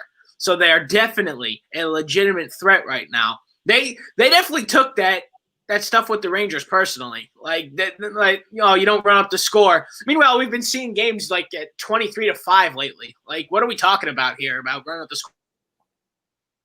Right. Well, we may have lost Rob DeLuca again. Oh boy. So let's wait. Rob DeLuca, do we have you? Yeah, You got me, yeah. We keep playing to the final inning, and that's just the way baseball is. But, yeah, the Padres are definite winners. The moves they made, very effective. Granted, a little off their rocker because it was a small winning streak, and I didn't think they're quite there yet. But they weren't there yet. They might be there now. So they are definite winners. The New York Yankees are absolutely losers here. I don't even care that they – I don't care that they – I know there's the saying you have to actually do something to be a loser. Doing nothing also makes you a loser, because what on earth? We have half the team on the IL. More than half this team is on the IL, and it's clear they are bad at baseball when they are this handicapped with injuries. They are a bad team. They should have done something to tighten the rotation, get more depth out there in the infield, maybe find a catcher. You've got to be kidding me with this. I'm actually going to disagree with Rob, and I'll tell you why, and I'm sure Joey wanted to debate me on it anyway. Remember how banged up they were last year, and I'm not saying it's not the same. Remember how banged up they were last year. They still won 103 games. Let me repeat that. 103 games. They did. Without Judge. A lot of the next man up mentality right now is essentially showing to be a fluke, because these are the same next men up who were playing in place of these injured stars last year. But I think that's why you're not having the same seasons. But that's why you're not seeing Cashman make any moves, because guys like Mike Tauchman, okay, Gio Urshela, Andujar keeps getting tossed between the alternate training site and the ball. How do you expect this guy to get a consistent number of bats? There's someone who could have been moved. Miguel Andujar was the perfect guy to trade here, because Frazier 2.0, fellas. No. Wait, what was that, Joey? I said Frazier 2.0. Clint Frazier 2.0? No, oh, God. No. Wait. Clint Frazier or Todd Frazier 2.0? Clint Frazier 2.0. Clint Frazier needs to play every game. That I agree with then. Clint Frazier needs to play in every single baseball game that's left for the New York Yankees this season, and it's not even a question. And I hated this guy last year and the year before that. I hated Clint Frazier, but now he needs to be in the lineup every day. So now I'm going to debate Ian Schraier on this. So you said, Ian, so hold on. So time out. You said that you didn't think that there were any losers in the deadline. No, I did not. Okay. So now I wrote this down, and I actually did my homework for the first time in my school career. Congratulations to me, pat on the back, and I let all my high school teachers know that I actually did study for something. So for this is something. I'm eagerly waiting for a debate with Joey Jarzynka. I'm glad I got it for episode. So here we go. Right. So the debate, the debate half hour with Joey Jazz here. So my losers are the Los Angeles Angels. Well, again, as we did say earlier, you did not trade for prospects. You are absolutely awful right now, and at 13-25, good for you. You won one game. Your run differential is a -27. You're not doing well. Anthony Rendon is not doing well. Ian, we brought up last week that the pitching for the Los Angeles Angels has to be better, and it has not gotten better, and we don't know when it will ever be better. And I hate to say it, but again, ever since, and not even before that, but the death of Tyler Skaggs too, we also saw a major dip in production after, because not only Andrew Heaney, Shohei Ohtani, he did not pitch. Dylan Bundy has not gotten out of the flunk, and also we can now officially say, or I'm going to put my stamp on this, but Dylan Bundy is a first-round bust. That's what he is. He is a first-round bust. I hate to say it. He couldn't get it done in Baltimore. He had a one-year wonder. It was a flash in the pan for him, and he could not get it done. And now we can't get it done under Mickey Callaway and Joe Maddon. My next loser is the New York Yankees. Why? Because, again, as injuries are beginning to mount, that next man up mentality, how many times can it work? Yes, I know, Ian, this is only number 2. They won 103 games last year. Yay. But let's be honest here. Can you repeat that performance 2 years in a row? That's a lot to ask for in Brian Cashman. Especially in a 60-game sprint. We are running out of time here. Right. This season's coming down. There's only 3 weeks left. This is so this is the part where I again agree with Ian. So I disagree and agree. The agreeing part is that because also of this new 16 playoff format, okay, anything can happen in the playoffs. This is for all 4 major sports. Correct. Any single sport in the world.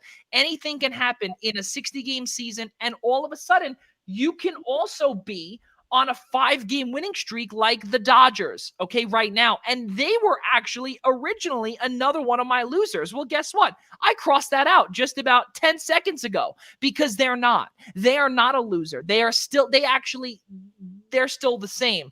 I thought that when they traded Ross Stripling to Toronto, that was a bad move. But then I realized again, hold on a minute. He is so home run prone. It's not even funny that he needs a new change of scenery. Good. Get him the hell out of the Chavez Ravine. They don't need him. They're so far okay. There are questions in front of Kenley Jansen, though, obviously, with that 7-8-9 area.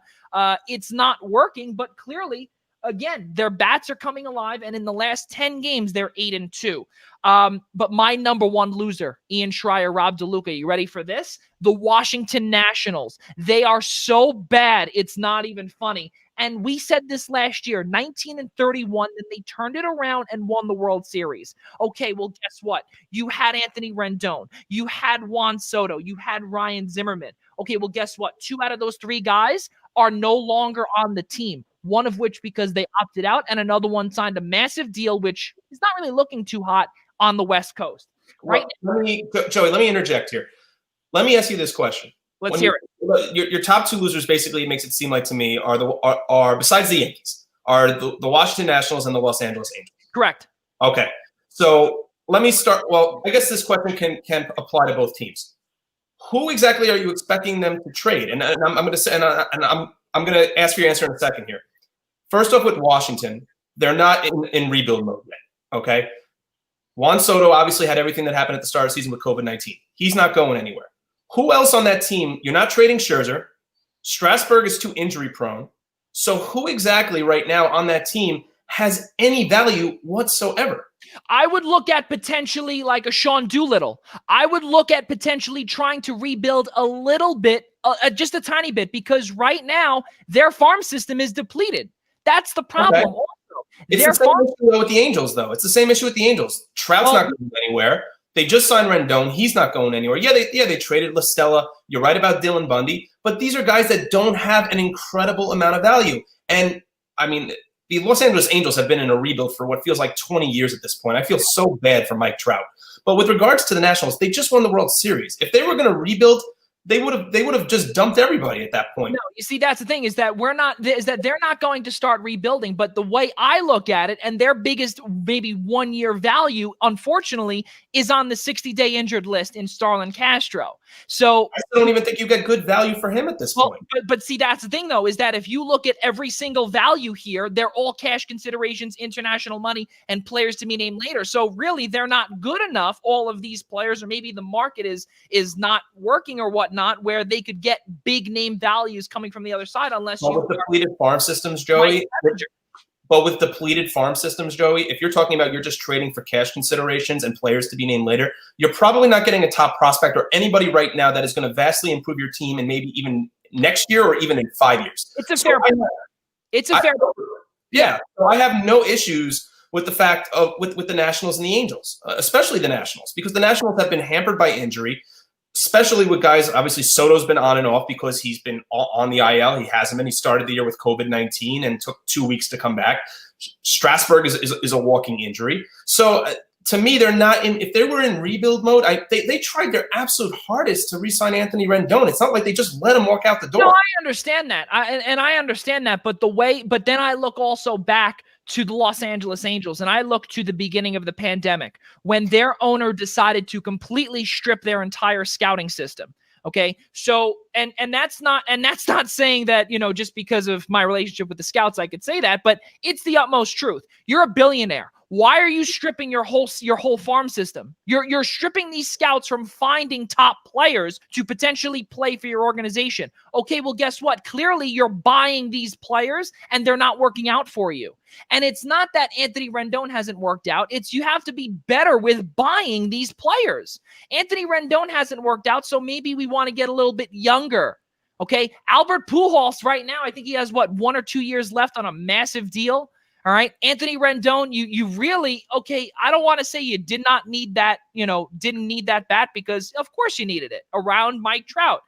And Pujols is getting older. He's not there. He's not really there. And the pitching for the Angels is just so bad. And I think number 32 in terms of farm systems is the Angels. So why wouldn't you also trade Andrelton Simmons, who you could probably get a player to be named later for just something, even a prospect? Well, you're talking about is so bad. Joey, you're talking about a franchise. I have to look back. I don't even remember the last year the Angels made the playoffs. It's got to be a decade plus at this point. I think 2014 or 13 when Trout, I think it was 2 years into Trout's career or 3 years into Trout's career. It feels like longer than that. I think it was like, was it like 07 when they got to the ALCS? Yeah, I understand what the Angels front office is trying to do. They're trying to get Trout into the playoffs. You have this multi-millionaire player, best player in baseball, can't catch a break at all when it comes to postseason play. The Angels every year are an under 500 team, and they're not even just under 500. They are abysmal. Yeah. No starting pitching. I understand your point, Joey, with trying to get what you're saying are players to be named later. But right now, the Angels, even though it might not seem that way, are in a process of trying to win. They want to try to at least get Trout back there if they haven't even been there with him. Right. And I understand that, Ian, but the problem is that they can't make up their mind. That's the problem, is that, okay, so they make up their mind in terms of, okay, so we are in win now mode. Okay, so do it. So try and do it. Spend money on pitching. You can't try and tell me from the three of us here sitting here and saying to ourselves, we're going to go in with Andrew Heaney as our number 1, Dylan Bundy as our number 2. That is a Baltimore Orioles type starting rotation. I'm sorry. That is their ace is Jared Weaver. I mean, think about how long ago that was. I mean, maybe someone can tell me I'm wrong. I'm pretty sure Jared Weaver, who pitched back in 2003, might have been their best number 1 pitcher of recent memory that I could think of. Yes, I have to agree. I have to agree, because the only thing that's a decade plus ago. Yeah. Jared Weaver, Rob DeLuca, can you attest to that? I think that sounds about right. I think I couldn't tell you, but I can't tell him he's wrong either. So it's really set again. You look at their bullpen, and Julio Teheran, they tried with him. It's not working. Now he's in the bullpen. Very funny. We go back to Hansel Robles. We remember him. Yeah. And a fine job with him, let me tell you. But we remember him. But also, again, Ian, this is something else too, is that a lot of these, there are some expiring contracts as well. So you're trying to sign Justin Upton. You're trying to get guys around Mike Trout to win. But it's just, to me, the biggest problem here is that they can't make up their mind. Now you're trading again. Tommy La Stella, they completely gave up on. Don't get me wrong. He was an all-star last year. He had an amazing beginning to 2019 last year, but then he fell off the grid because of injury. Yes, it stinks. It happens. And he was shipped off to Oakland. It's sad to see what's happening there, where they try and get these washed up players. Remember, I think it was last year or 2 years ago, they got Ian Kinsler. Yes. Yeah, right. They got Ian Kinsler. They got Andrelton Simmons, and they thought, "Oh my goodness, this is the year." Well, guess what? Again, they finished like 20 games under 500. So that's why I'm saying any little bit, especially when you've won in a 60-game season, 12 games out of 40. What are we in? 40 games right now. Everyone's at different games at this point. Right, exactly. I think it's just over 30 at this point. I think we're like 32, 33 maybe. Right. So whatever it is. So clearly things are not going in the right direction. So, okay, you traded away Brian Goodwin. You traded away Tommy La Stella. I also just believe, though, is that with the defensive side of things, and this is what I was trying to say last week, with Toronto, you could have gotten another player to be named later on a team that has a fairly good farm system. So you never know how good these guys can pan out, which is what I'm trying to say. And just any expiring contract this year, and that goes with Washington too, any expiring contract, get them out of there and get a prospect. Try and build for next year. Minor League Baseball also is in such a flunk right now where we may be seeing the Brooklyn Cyclones as the Mets AA team. We don't know what the deal is with these minor league players. We don't know what the whole deal is. And I also believe personally that the spiel that I just rambled upon has another impact in that as well, where we don't know where these guys are going to land. Are these teams going to be affiliated with Major League Baseball? We have no idea. But moving on with my winners, I want to say San Diego Padres is not one of them. And why I want to say from the two of you is because, do you guys remember back in 2015 when they, I don't know if it was AJ Preller or if it was, I think it might have been AJ Preller and how he still has his job. So I might be wrong there. But 2015, if we remember Justin Upton, they traded basically the farm, literally the farm. They traded away everybody for Upton. They had Will Myers. They also, who was that from Oakland? The catcher. Boy, I can't remember his name. Ramon Hernandez, was it? No. He was a guy with a beard, orange hair. I don't remember his name. from that. I'll have it on my other screen here. I'll be able to pull it up in just a few moments. But right now things were going great right now, and I think that to basically, I don't want to say rebuild your starting lineup, but I like what you said, Ian, with Mitch Moreland, because that definitely helps Eric Hosmer, and especially because of the universal designated hitter now that we're seeing in Major League Baseball. Eric Hosmer can get a day at DH. Mitch Moreland can stay at DH or play a couple. You flip the two every night, unless one's struggling at first base. You flip the two every night. Yeah, exactly. But also the thing that scares me though is also the Mike Clevenger deal. Yes, it's good to now have your number one in there, but again, now we're starting to see the pressure on San Diego. And I hope Fernando Tatis and Manny Machado, Eric Hosmer, that infield, they can make sure that it's there. Will Myers knows all about it because he was a part of that whole 2015 saga. He was there. He knew all about it. Justin Upton's brother, Melvin or BJ or whatever he wanted to go by, he was a part of that as well. San Diego also got from Seattle Taylor Williams for a player to be named later. Mitch Moreland had gone there. As we said before, Trevor Rosenthal. Who else did we say? Obviously, Mike Clevenger So to me, it's a win, but it's also it's a win with a question mark because there's so many questions to see if these guys can perform. You have to remember, Joey, the Padres have been in what felt like rebuild mode ever since they got rid of Adrian Gonzalez. Yeah, I mean, you're talking about 9 years by now. I mean, they've been in a rebuild for some time, and they have always missed that key player. And when they finally broke the mold and got Machado, it started attracting talent to San Diego. I mean, they have a real nice farm system. They had a player like Austin Hedges. But now you see a guy like Jake Cronenworth who's really contributing, who's just starting every single day. You've got a full lineup. You've got obviously Tatis, who's now one of the best players in all of baseball. This has been almost a decade in the making for the Padres. So to say win with a question mark, sure, but this is a team that hasn't been to the playoffs in a while. Yeah, and they seem in a pretty good shape with about 20 plus games to go to get there.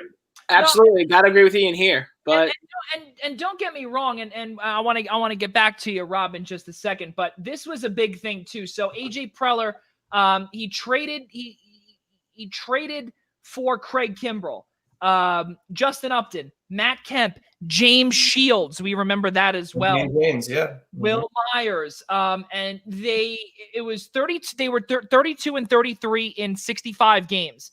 Listen, that, in my opinion, is not a winning recipe. And they also had the everlasting Josh Johnson as their number 2 starter, who was more than glass. He was, if you touch him, he's literally, he's done. You had that. You had Tim Fedorowicz, Ryan Hannigan, Derek Norris. That was the catcher that I was talking about.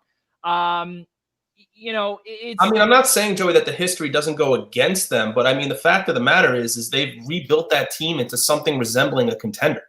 Yes. I would even say when you're talking about 2015, I mean, hindsight's always 20/20, but you were taking James Shields off of one big season. Mm-hmm. You were, this is a completely different team. If they find a way to add one more big arm, I mean, listen, I'm not saying that the jury is still out on Chris Paddock. I am not high on him whatsoever. Especially when he was like, oh yeah, I'm better than Pete Alonso. Okay, you got sent down to AAA, came back, and now this year you were supposed to be the ace of the Padres pitching staff, and you have a 4+ ERA. So tell me how much better you are. Yeah, but no, they are one arm away, and if they can shore up that bullpen, that lineup's going to keep them good for some time. I mean, the Dodgers have the money to play with, but the Padres right now are right there. The reason why I brought up with the Padres being a win with a question mark is because you're going to hear a lot. And Ian, we work in the media, regardless of us, working in college sports. We know about the media. We know about journalism. We know about whatever the case is. And San Diego is a major market. It's not as major as here or Boston or Philly or wherever it may be. But don't try and tell me that San Diego media is basically going to say, well, can you, to AJ Preller, that is that, well, you made all these moves. Well, look how well it turned out for you in 2015. And don't get me wrong, is that all of the expectations were there. Yes, I know that we are in a shortened season. I know that obviously they bought while they were doing great, so they need just a couple more pieces. But in just one fall swoop, again, as Rob DeLuca said, it's a 60-game season, and it could literally implode in a matter of seconds because absolutely.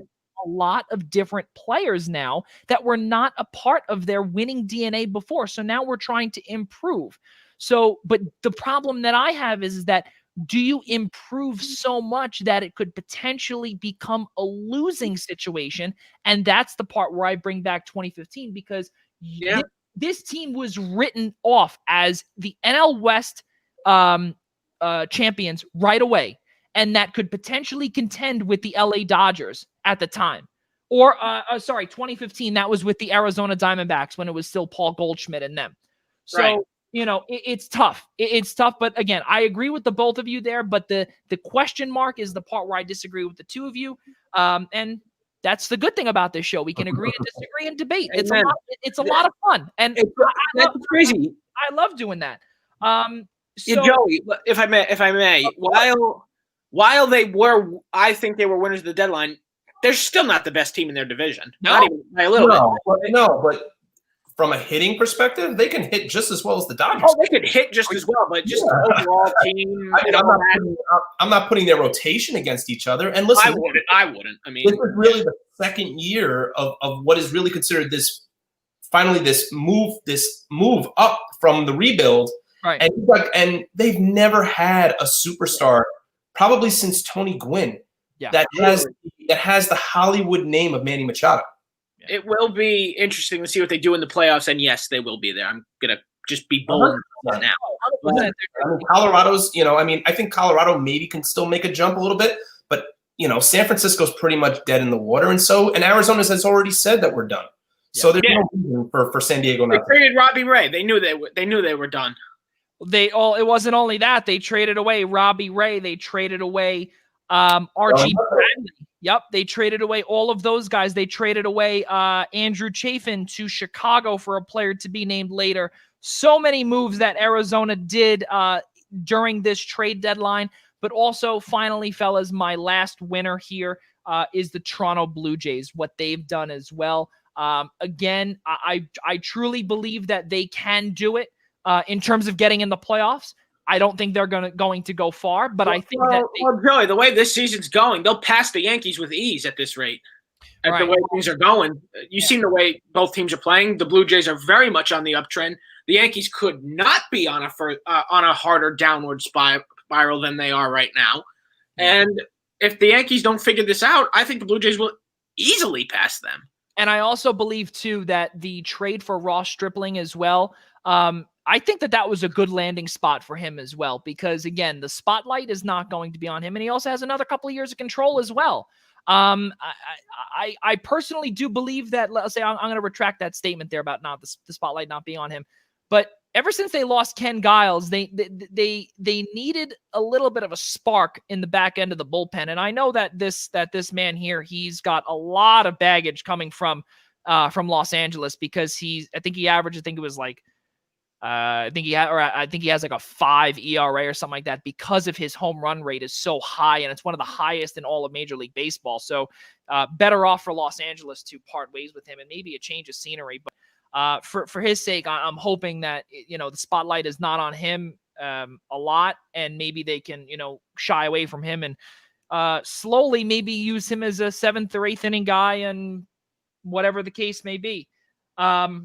So those are my winners. I also have Miami in here because of Starling Marte, and I believe, Ian, if I'm not mistaken, he does have another year under his belt. I think. I think he does have a year of control. I mean, I thought it was great that they acquire him Monday. He's in the lineup Tuesday, and he hits a game-winning solo shot to win the game. So talk about fitting in.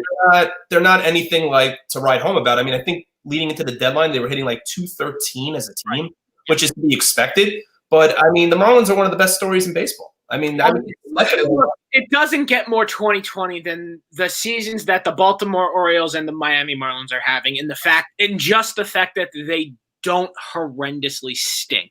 Yes. Yeah.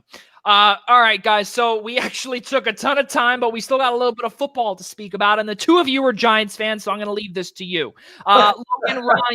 Logan Ryan was just signed to a 1-year contract worth $7.5 million.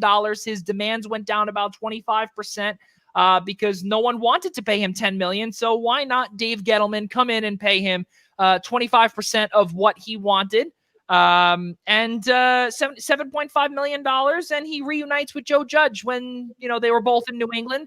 And Logan Ryan also brings a lot of experience, not only playoff experience but also Super Bowl experience as well. He got 2 rings with the New England Patriots. So with the reinforcements that they need, because their secondary was pretty good at one point before DeAndre Baker decided to rob things. Really? You think we got a lot of talking to do. I thought that they were decent. We had problems before that. Listen, I thought that they were decent, but this is just an outsider looking in. What does Logan Ryan do for your secondary? Ian, first. I mean, I'm still over the moon about the fact that you think DeAndre Baker is good, but I mean, listen, he was only a year and a half in. But I mean, listen, Sam Beal opted out. He was the guy they got a couple of years ago in the supplemental draft. DeAndre Baker's obviously now having run-ins with the law. I mean, outside of the fact that when they traded Janoris Jenkins at the deadline last year, they acquired James Bradbury in free agency. Remember, Logan Ryan got new representation because he couldn't get a contract. So he got new representation, had interest, a Rutgers guy, interest in returning home, going to Jersey, playing for the Giants, playing for a coach he has familiarity with in Joe Judge. And he's going to help the Giants. There's no question about it. They are super thin right now in the defensive backfield. It's mainly at cornerback. A little bit of free safety because they lost Xavier McKinney. But that's the nice thing about Logan Ryan. He gives you versatility. He could play safety. He could play corner. He's done both. He did one thing in New England, and he did another thing when he was in Tennessee. Yeah. I'm very high right now on their 4th-round draft pick out of UCLA, Darnay Holmes. He's looked really good in camp. So I think I'm not ruling out a potential reunion with Prince Amukamara. He got released by the Raiders. I think there's a very good possibility that maybe we could see him return on a cheap contract. Because right now, their number 2 starting corner, or who they were hoping their number 2 starting corner was going to be, was Corey Ballantyne, who was an undrafted free agent last year, who had a nice preseason. But the thing is, his training camp this year has been horrible. So it's nice to see them address it. They needed to address it. I still don't think they're done addressing it. I really like the move.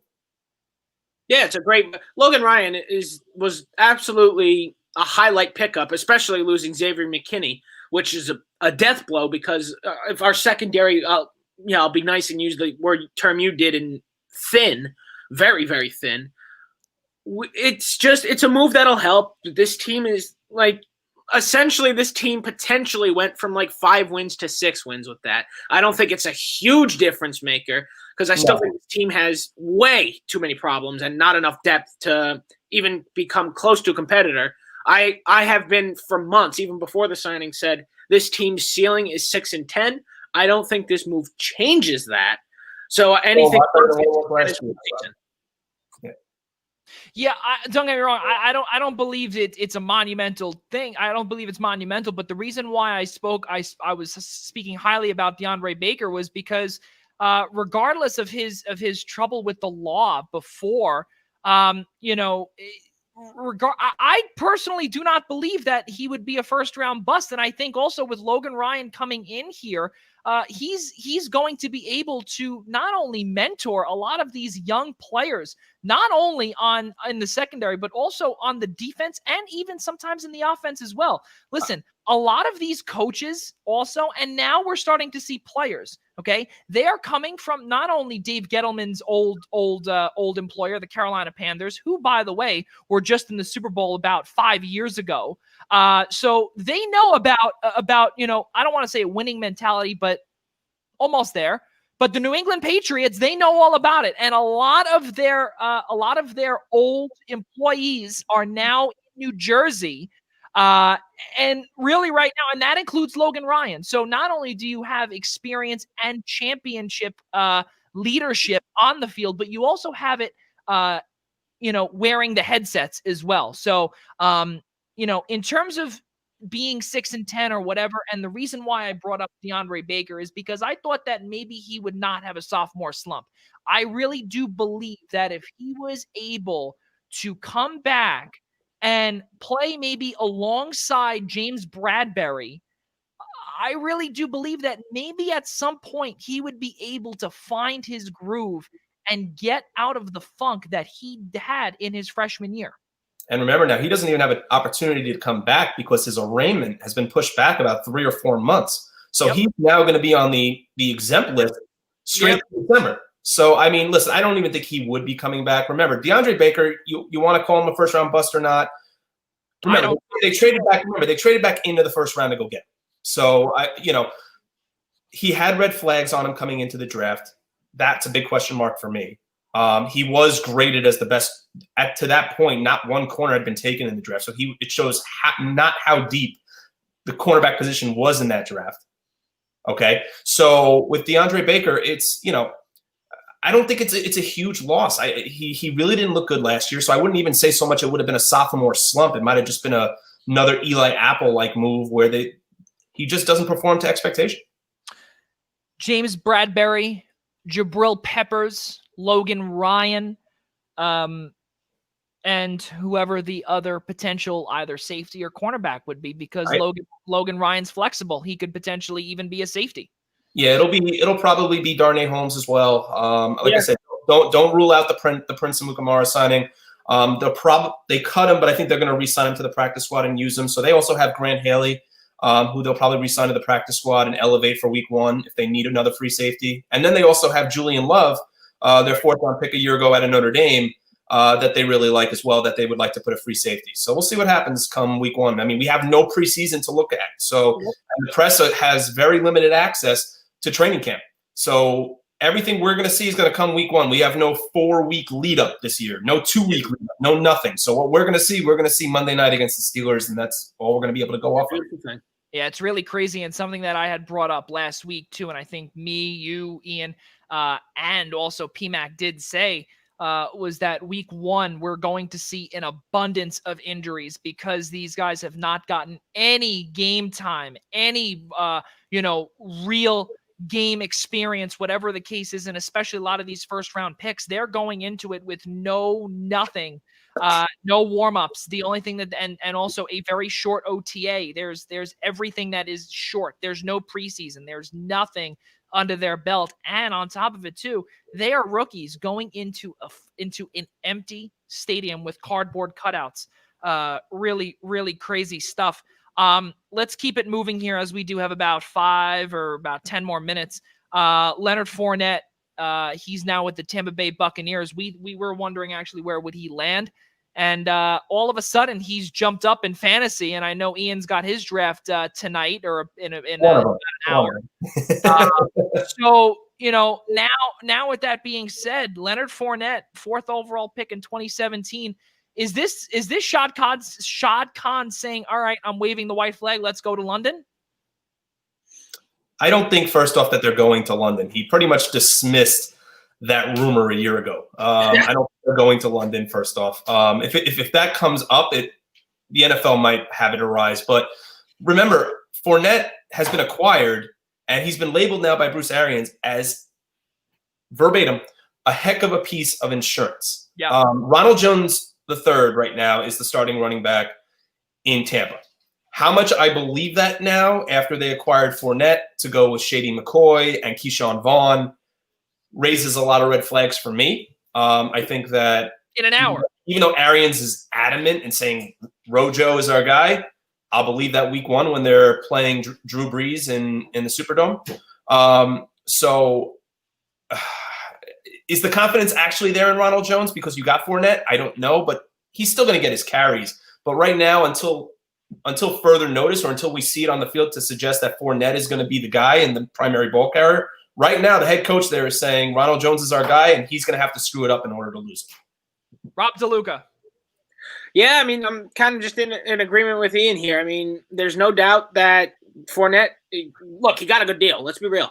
But I mean, he's got a good deal. He's got Tom Brady as his quarterback. He might not. He's probably not the starting running back, but at the same time, he really is a heck of a piece of insurance. Like, God forbid something happens to Jones, and there you go. You got Leonard Fournette right there, ready to just step in and take it to whoever they play.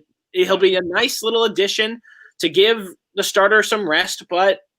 Yeah, other than that, I mean, I was kind of indifferent on it. I don't need him. I really didn't see where else he would go other than New England because, Bill Belichick has a knack for picking up guys like that, but he ended up following Tom Brady instead. So we'll see. Don't you guys just love NFL memes? Every time a big guy hits free agency, they play that video of Belichick walking out to the Stone Cold Steve Austin. It's so true because you know what? He has his hands all over everything. It's true. And you know what? And I remember a few months ago when Cam Newton was released and then when Tom Brady signed in Tampa, the first thing I thought of, that's it. Cam Newton is either going to LA or he's either going to Vegas. And if he's not going to either one of those teams, he's going to New England. And look where he is now. He's going to be wearing the C in year number 1 under Bill Belichick. Had the starter. Should be an interesting year for them in New England. For the record, they're still winning the AFC East. You can't convince me otherwise. Nope. So that is another topic that we're going to have to discuss next week because the season starts on Thursday. Texans and Chiefs. Absolutely crazy how time has flown. Now bring on football. That's all. I can't wait. I'm so excited. It's gonna be really a lot of fun. So Joey, I guess one last football question to you: are you ready for Jalen Hurts? I kind of have no choice because I'm dealing with glass and I'm looking at it right at the television. It's awful. Is he no good? Can he not go week 1? No, I don't know. I don't know. I haven't read up on it. And you know what? I honestly, I'm so fed up with the offensive line and everything, the way that they're treating Jason Peters and how things have been leaking out of the locker room. It's an absolute atrocity to see what's going on right now in Philadelphia on the offensive line and the way that they're treating their Hall of Fame left tackle, now converted into a right guard. But there are certain things that should not be made public and are being made public. It's really, really not good. I'm sure the three of us will love it, seeing Dallas handed this division on a silver platter. We must all love that. Oh, please. We don't know. Listen, we don't know. I mean, I think even before Carson Wentz suffered an injury again, we all felt Dallas was going to be the prevailing team in that division, hands down anyway. So, like Wentz or not, especially with the fact of how torn up right now that O-line is in Philly, there's nothing to suggest otherwise that Dallas is in that division. But they might be the best team in that division this year at like 9-7. But I mean, look, if there's going to be like an NFL preview show next week and I'm on it, I promise you, I've got my own NFC East discussion. But it's not an if you're on, it's when you're on. I appreciate that, Joey. Thank you. So now, of course, we look to we'll finish off with two last things if you guys still have a couple of more minutes. With two last things, we're going to finish off with Yannick Ngakoue to Minnesota to form a solid defensive line. He replaces Everson Griffin, which I think is a pretty good replacement. My goodness, you replace Griffin with Ngakoue. It wasn't really a steep deal. It was a second round pick for next year and a conditional 5th rounder in 2022. We will finish off with hockey, and it's going to be with the former Washington Capitals head coach, making his way to Pittsburgh. We'll get to that in just a moment. So we are 1 minute past the top of the hour, 8 o'clock. We normally stop at 8 o'clock, but we just want to finish these two things. So thank you for staying along with us here on the Eastern Observer and the I-95 Sports Network here on Zingo Television, channel 198. Ian Schraier, Rob DeLuca, I'm Joey Jarzynka. Let's finish this off on top. Yannick Ngakoue, guys, to Minnesota from Jacksonville. Jacksonville is basically trading away everything. They're completely going in a rebuilding mode. They received a 2nd-round pick in next year's draft from Minnesota, which will most likely be a low pick. And then a conditional 5th rounder in 2022. And they were actually able to do this deal. Why? Because Yannick Ngakoue said, all right, well, I'm going to rip up that franchise tender, and he's going to sign a 1-year, $12 million deal. And he took a $5 million pay cut to join a winning team. But he was not the only one to take a pay cut. Ian Schraier, your thoughts before we get into the Riley Reef situation. Thoughts on Ngakoue? Yeah, I mean, remember, he took a $5-6 million pay cut, but he's also a 1-year guy, so he's got a lot to prove. He's going to play on the other side of Daniel Hunter, who was the 3rd-round pick of the Vikings a few years ago. 14.5 sacks last year. That was top 5 in the entire National Football League.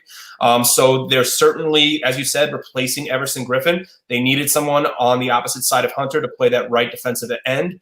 And they got the guy that they wanted. I mean, they got the guy that I should say they really need. So they're still strong, in the linebacking corps with Barr. They're still great in the secondary. They still have Harrison Smith, so that still counts for a lot. The Vikings are already projected to be a solid team in what's really a very stacked NFC North. So I'm very eager to see who comes out of that division. I still will never count out the Packers as long as that guy Aaron Rodgers is still there. So, but getting back on point with Ngakoue, I mean, 22.5 sacks between him and Hunter last year. It's a huge move for Minnesota to really restabilize that defensive line after losing such a core piece in Everson Griffin to Dallas. Yeah, that's something else too. Rob DeLuca, your thoughts on seeing Minnesota and what they can do now with a, let's call it, a new and improved defensive line. Oh no, to put it lightly, I think that they're going to be a big threat in the NFC North this year, as they have been for years past. I mean, maybe this is my bias speaking, but for me, their biggest question mark remains the man under center in Kirk Cousins. Like, look, the three of us are familiar with him. We watched him for how many years in Washington? He's not that good. You like that? You like that? I liked how bad you were. That's what I really liked. I mean, yeah, you got these strong weapons around it. Well, he lost one in Stephon Diggs, actually, but still, I mean, yeah, they're still very good. They got Thielen. They're a very solid team. Schraier drafted later on. You wonder though, as Washington cut him today, do the Vikings just bring him back cheap and say, you know what? Let the legend finish what he started where it started in Adrian Peterson. No, I don't see it. I don't see it. I don't see it. I mean, you want to put them on. I mean, listen, they're already so loaded in the backfield with Dalvin Cook and Latavius Murray. I mean, Latavius is down in New Orleans. Oh, I'm sorry. So yeah, then you know what? Actually, then I'm wrong. So so maybe it would make sense, but I mean, do you want to run a two-headed monster out there? It wouldn't be the worst idea, but you've got such a back Dalvin Cook. Yeah. It's the same thing in Dallas, where your biggest question mark is the man under center. Who's back up in Minnesota that's evading me right now? Amir Abdullah. What? No, not Amir Abdullah. Oh boy. There's someone. There's. Yeah, he was huge in the wild card game against the Saints last year, and I'm losing him. I'm missing it. Hold on, let's see. If anyone's watching right now, please leave a comment and make me feel really, really dumb for. Yeah, remember, guys. Please. Madison. Mike Boone, CJ Ham. No, Madison. Alexander Madison. Yes. Yes. I couldn't think of it for the life of me. Yeah. He was more than serviceable as the second head of that two-headed monster with him and Cook. So I agree with Rob. I don't think AP is necessary at this point. He's not. Yeah, but it'd be fun. It'd be fun. I agree. The way he came in, why not? Yeah, I mean, like I said, I personally do not believe that that AP is going to go there. I see him as a free. Is he going anywhere? Is the question. Yeah, no, he's not. I think somebody will pick him up 100%. He still has. Yes, absolutely. He still has football left in him. He might not go to a winner, but I think I think a winner should actually pick him up, to be quite honest. A winner should pick him up. I mean, good. It's a good thing Washington let him go because they're certainly not. But who knows? See who gets him. Because you know what? We mentioned it a few minutes ago. Who's to say Bill Belichick doesn't put his hands in there and do it anyway? He's already got a two-headed monster in Michelle and White, but they're so loaded. It's just a Bill Belichick thing to do. Yeah, I don't see that because exactly James White, Rex Burkhead. It doesn't make sense. Yeah. It doesn't, but it's just a Bill Belichick thing to do. Just like it didn't make sense when they got Josh Gordon. That's fair. That's definitely fair. So we're going to end it off on that, ladies and gentlemen. We really do appreciate you guys spending the night here with me, Ian Schraier, Rob DeLuca. So much to discuss here in the world of sports. We didn't get to the whole Alvin Kamara situation, but there really isn't much because it looks as if that he will be staying there in New Orleans. We don't know what's going to happen, but we will see what the deal is. Ladies and gentlemen, on Tuesday night, the Essential Wrestling Podcast returns, presented to you by Pro Wrestling Pick'em. Al Carl, John Diaconti, John Smith, and Minutes to Bell Times. Ryan Joy will be coming to you live right here on the Eastern Observer starting at 6 p.m. Tuesday, September 8th. Also, we'd like to announce here on this show, normally this is Al Carl's job, but we're going to do it here on our show. We are going to have on our interview series, episode number 36, from just down the road from Ian Schreier's job at Adelphi at Nassau Community College, an old friend of mine, Brian Core, Nassau Community College women's basketball head coach. He has turned a five-game winning team into a 25-win team and one of the best teams in all of Division III JUCO women's sports. So pretty cool stuff. And he has begun to set records. And also he started up his own startup as well called Habits Basketball. So we'll be talking with him next Thursday right here on the Eastern Observer starting at 8 p.m. Eastern time. Also, ladies and gentlemen, too, I know we don't have any other Islanders fans here on board, but we are running a promotion right now.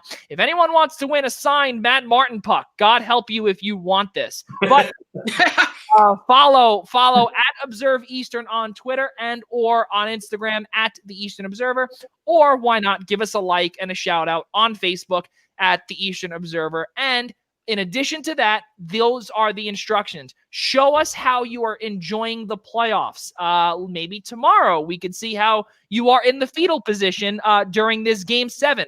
We will see. Lots of good things ahead of us as well. And also the Eastern Observer and the Blackjack Media Group are also accepting internship spots as well. So, ladies and gentlemen, one final time, Ian Schraier, Rob DeLuca, I'm Joey Jarzynka, and for all of us here at the Blackjack Media Group and the Eastern Observer, we'll see you next time.